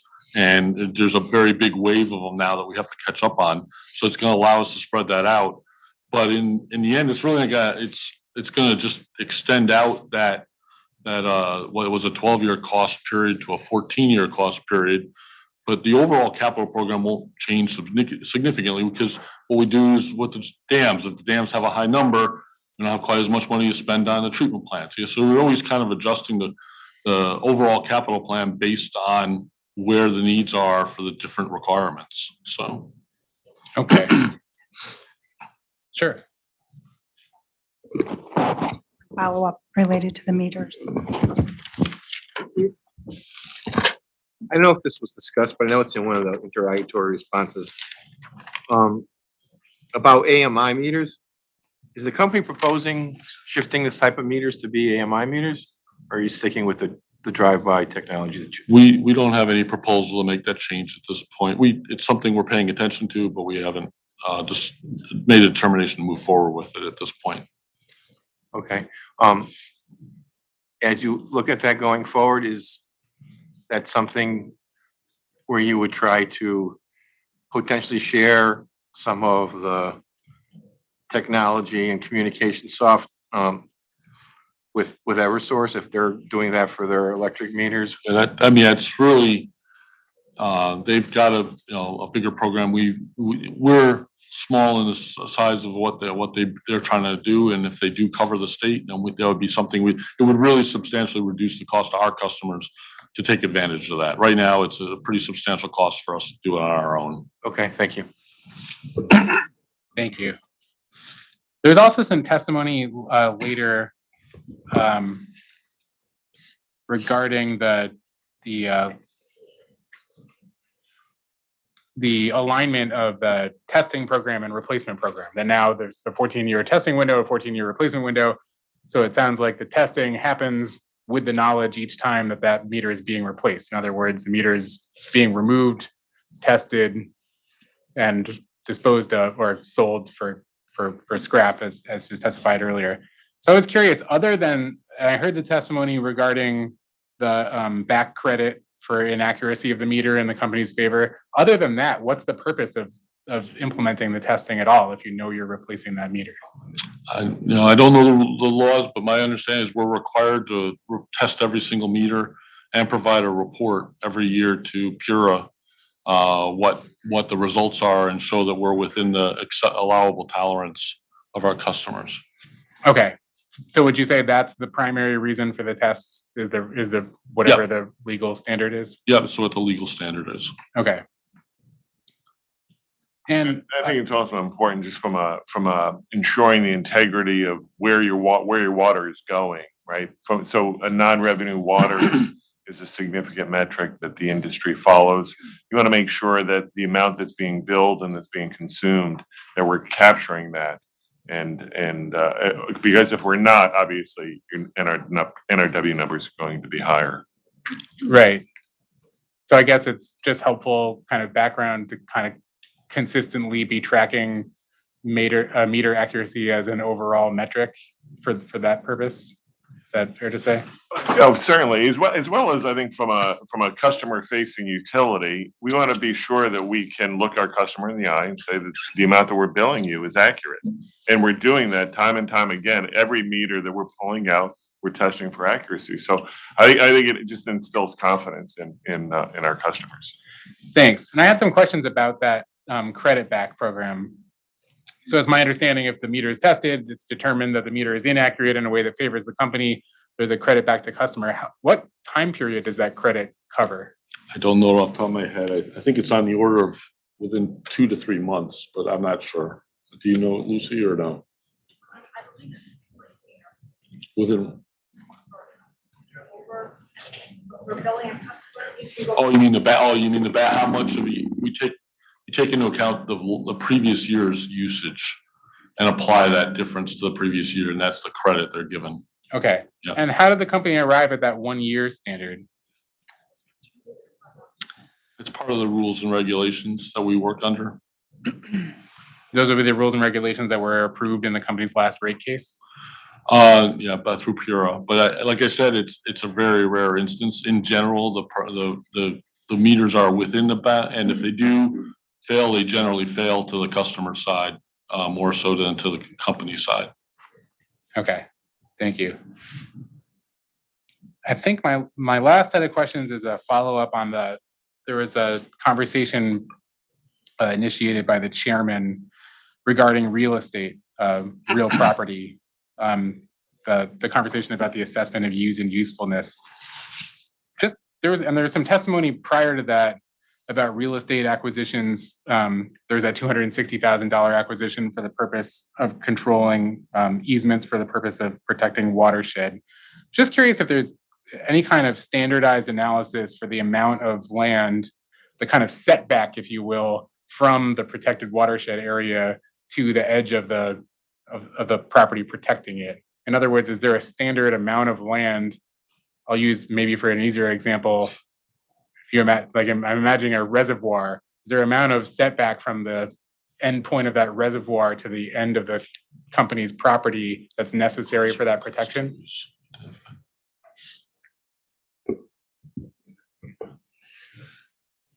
So there's two things to consider. Reservoirs are fed through streams. So anything along that stream, regardless of where it is critical. We don't typically own all the way up that stream. We try to own just immediately surrounding the reservoir.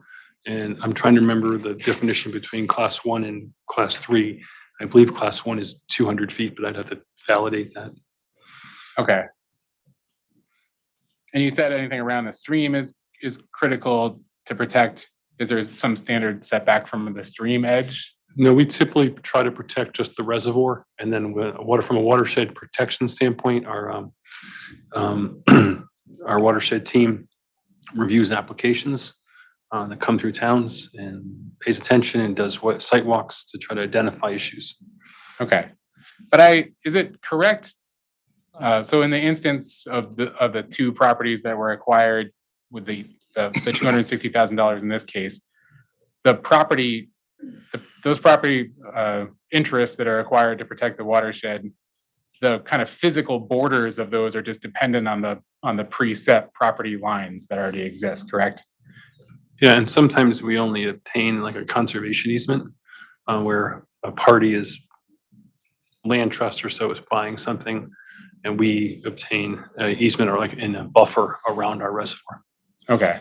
I guess what I'm asking though is, isn't it the case that the company owns land that exceeds that 200-foot setback? In other words, the properties that the company owns aren't limited. The borders of those properties aren't strictly limited to any kind of pre-established setback, and it's more likely that they're bound by property lines.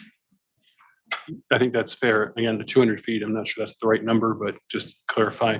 But also you have to remember, we don't want to see development adjacent to our reservoirs either. So sometimes that land acquisition, which may be irregular shaped, prevents development within the watershed as well, septic systems, things like that. Okay. Has the company ever, sort of similar to the chairman's question, but has the company ever conducted an analysis of its land holdings to determine like the necessary amount of the land that it holds that's necessary for that protection? In other words, has the company ever looked into determining whether I guess there was some testimony earlier that there is no extraneous land. I was just curious if there had been any analysis of whether there is land that markedly exceeds the amount of distance from the protected area that's necessary. No, I'm not aware of any analysis ever being done. Okay. I just to say, I would say that we're always looking to try to protect it more than we are than anything else. Understood. Does anyone have any other? No, thank you. All right. Thank you very much. That was the OCC's last question. Very good. Thank you. Does the Office of Attorney General have any cross? No. Does EOE have any cross? Okay, very good. Dave, Sherry, I'm happy. EOE, please approach.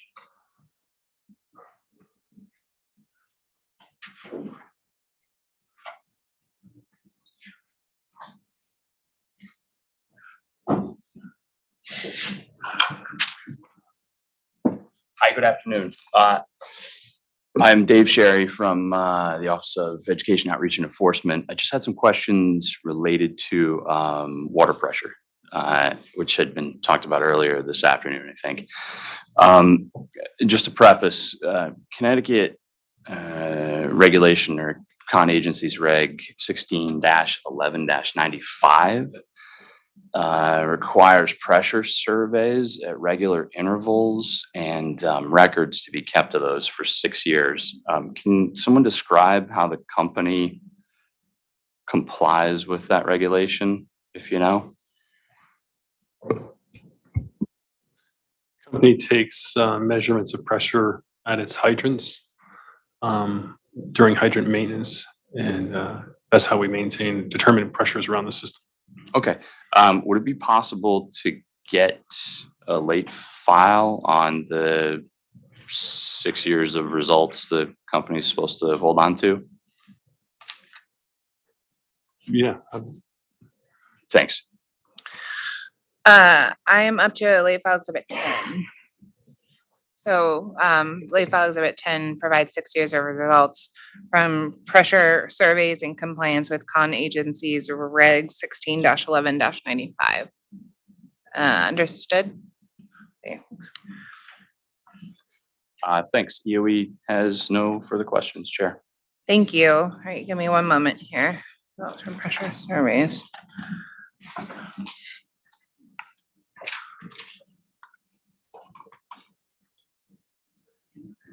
Okay, Attorney Richter.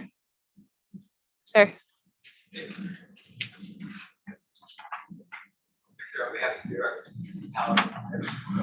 Very good. If you can approach, sir.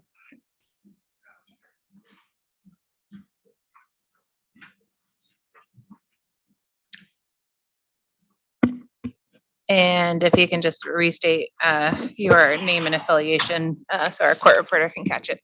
Absolutely. This is Joel Dichter with Dichter Law, and I represent various New York municipalities who receive water through AQUARION through their Suez, now Viola, the city of Rye, and the villages of Portchester and Rybrook.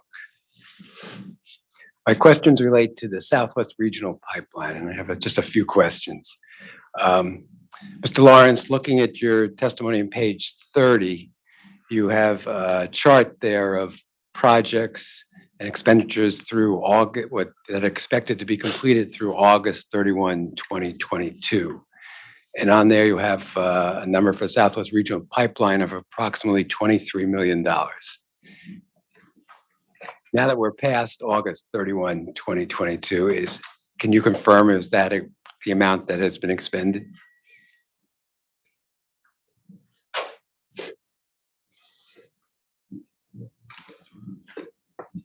Just give me one moment, please, to read the table you're referring to. Sure.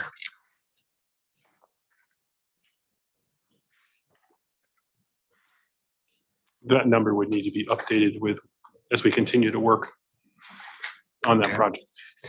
Okay. Now, in your testimony, you say the total cost of this project to upgrade the Southwest Regional Pipeline to deliver more water, be able to deliver more water to various places, including the Greenwich system, is $149.5 million. Do you know, is that 23 million included in that $149 million? Is this related to that project? So your reference to 149 million comes from where? Page 47 of your testimony. Thank you. You're welcome.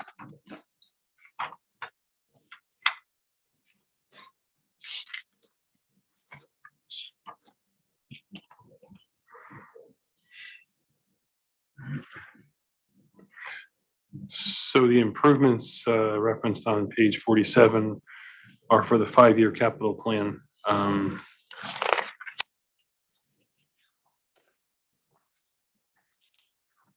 portion of that projects, but a lot of that spend would be prior to the 5-year being 22 through 26.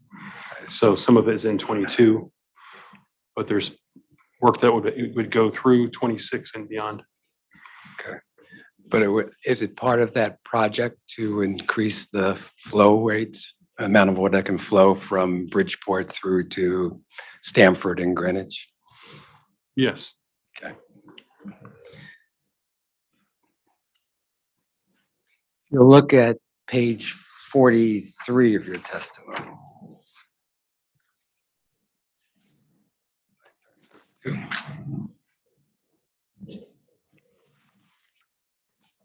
There you show the expenditures for the Southwest Regional Pipeline for the rate year, which is actually, I think, a 16-month period going from September 1 through the end of December in 2023.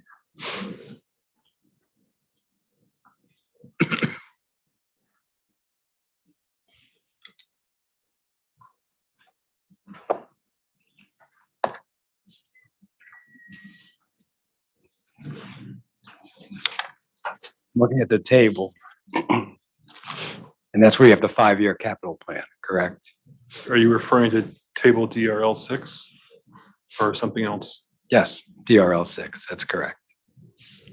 Yeah, that shows the 5-year plan and associated spend per year.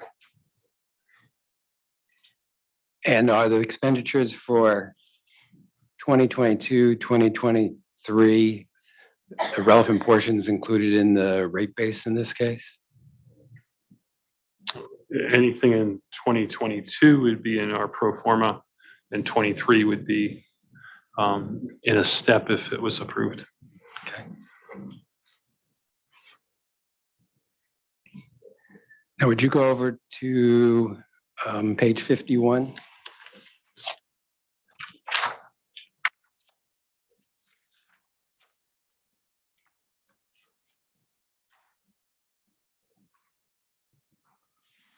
This is, we would show as for the rate year investments for these various projects. Is that correct?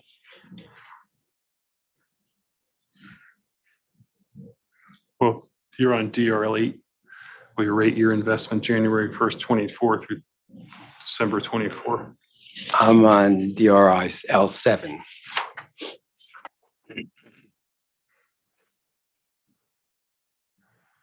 Right, again, this changed a little bit, but this is through September 1st, 2022 through December 31st, 23, which was intended, I think, as rate year 2. Rate year 2. Explain why it's a 16-month period. At the time of the application, we were going from our test year, which was investment through 2021, and incorporating, at the time of our application, projected investment through August of 2022. And then we were projecting a rate year 2, which started off September 1st, 2022, and brought us through the next calendar year, such that the effective date for the rate year 2 would correspond to a March effective date consistent with our rate year 1. Okay, thank you. Now, if you could look at the description of the project for the improvements for Southwest Regional Pipeline, it talks about a phase 1 and a phase 2. I wonder if you could describe these phases for me. So it's a 3-foot pipe that we're installing. So it's done in 3 phases based on the amount of pipe that needs to be installed. So it's just what can you accomplish in a given year? Okay, so, and that's the reason the description is the same for rate year 2, I guess, and rate year 3? Yeah, it's a multi-year project. So when do you expect this plant, because it's to be fully in service?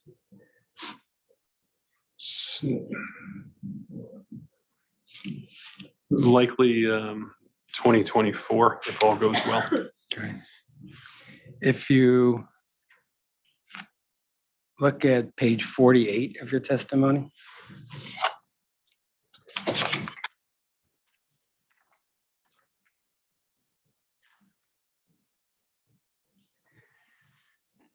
You talk about phase 1 and 2 improvements will increase the transfer capacity to 9.2 million gallons a day during the summer. It's line 5. Do you see that? Yes. What is the current capacity? Around 7.5, 7.8. Okay. And so, and when do you expect phase 2 improvements to be completed?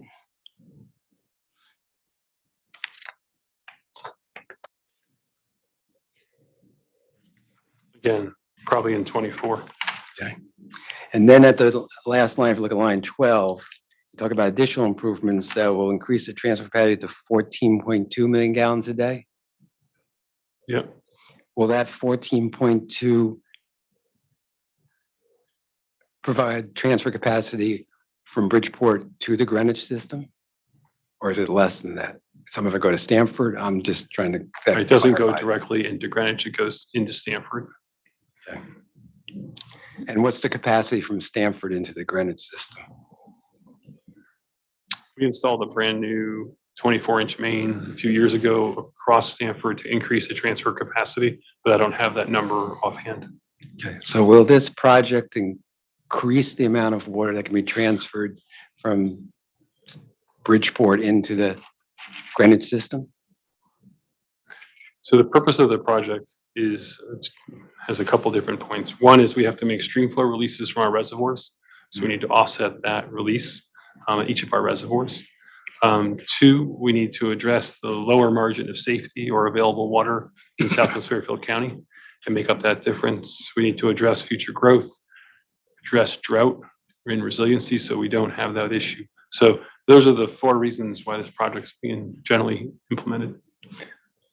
Okay, but I'm trying to understand how much water can flow into the Greenwich system through the pipeline now, after in 2024, and then when the project is completed. Does it change? So water comes into Stamford through the regional pipeline. And then right now we can go through our 24-inch main 3/4 of the way across Stamford. Water goes from Stamford into Greenwich through a couple of different ways. One through a newly constructed pump station, our Havemeyer pump station, that can move about 6.5 million gallons, 7.5 million gallons a day, as well as there's a regulator, Palmer Hill, that was reconstructed in 2016-17, that can move about 1 million gallons a day. So. Okay, but there will not be at a point in time when you can move, based on this project, 14 million gallons a day into the Greenwich system. Well, it's not all intended for Greenwich either. I understand. I'm just trying to. What about 9.2? Will 9.2 be able to get into the Greenwich system? As I just said, this pump station can do about 6.5, 7, and the transfer is about 1.5. So about 8.5. And we have our existing sources within Greenwich as well. Right. So Dan, if I may just jump in. So I think the more important question is going to be the availability of water in that area, in Stamford. So, in another way, it's not necessarily one pipe that's transferring water from the city of Stamford to Greenwich per se. It's what's available within Stamford today that's being consumed by those customers within Stamford, which precludes it from being transferred to Greenwich. And during max day, max hour situations, there's going to be constraints within the system. So what this is doing, it's moving that water into the region. So it is indeed creating an availability that doesn't exist today, that will be the case when this project is complete. So for those customers in Greenwich, for those customers across the border being served by Veolia, they are receiving the benefit associated with this. Because I understand that, because more water is available in Stamford, so since there's more water available, there's more water to be able to be transferred. Exactly right. Thank you. No problem. I understand that. Okay. Now, quickly talking about Stamford, the barge reservoir that supplies water to that area, southern Fairfield, Greenwich, I believe, and Stamford, is based on a project that was undertaken by Portchester and Greenwich water companies back in many years ago, I think in the 50s. Is that correct? It's approximately correct. Yeah. Yes. And that barge reservoir sits on land that straddles from both Connecticut and in New York, correct? Correct. And there's a land lease with Suez Viola, I think, for Aquarion to be able to use that land for the barge reservoir, correct? Yes, we have agreements. Okay.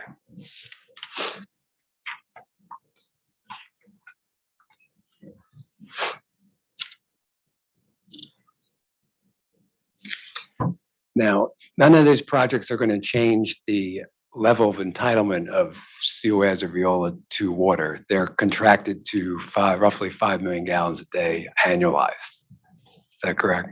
Correct. Is there growth in the Greenwich area?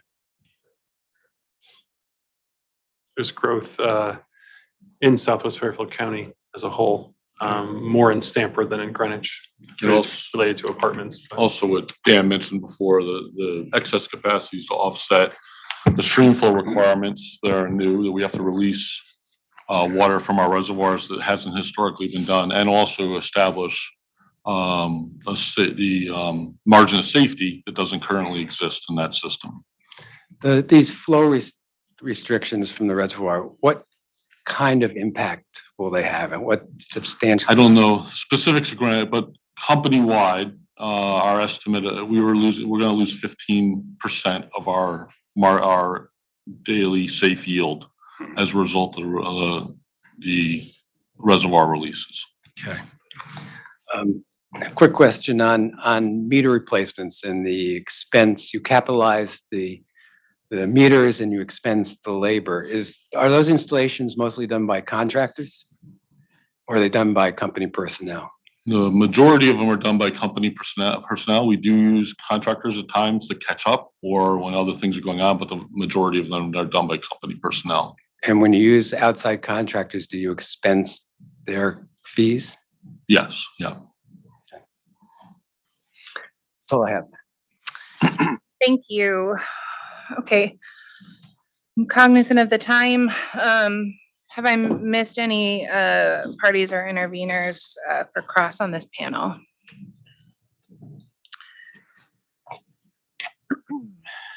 Commissioner Karen, do you have any questions for this panel? Okay. I do, and I think my cross may be maybe more than 8 minutes plus redirect. So I apologize to the panel, but I think we're gonna have to stop here and wrap it up Monday morning.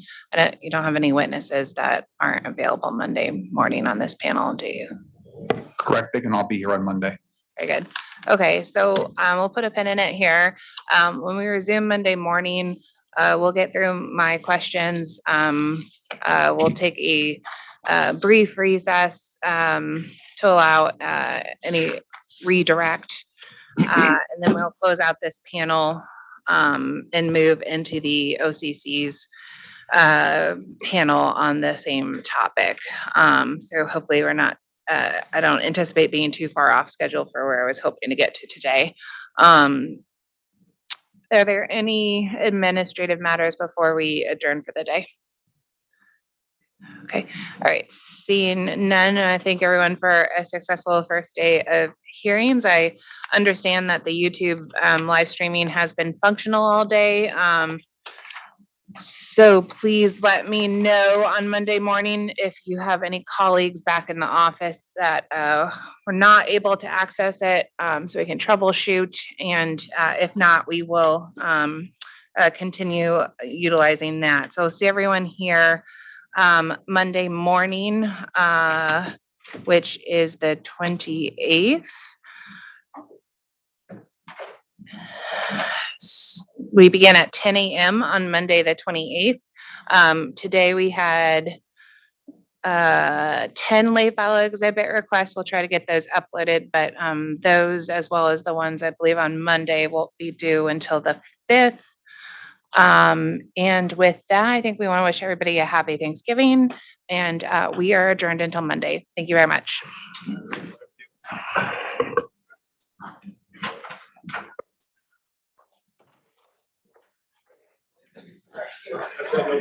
Yes.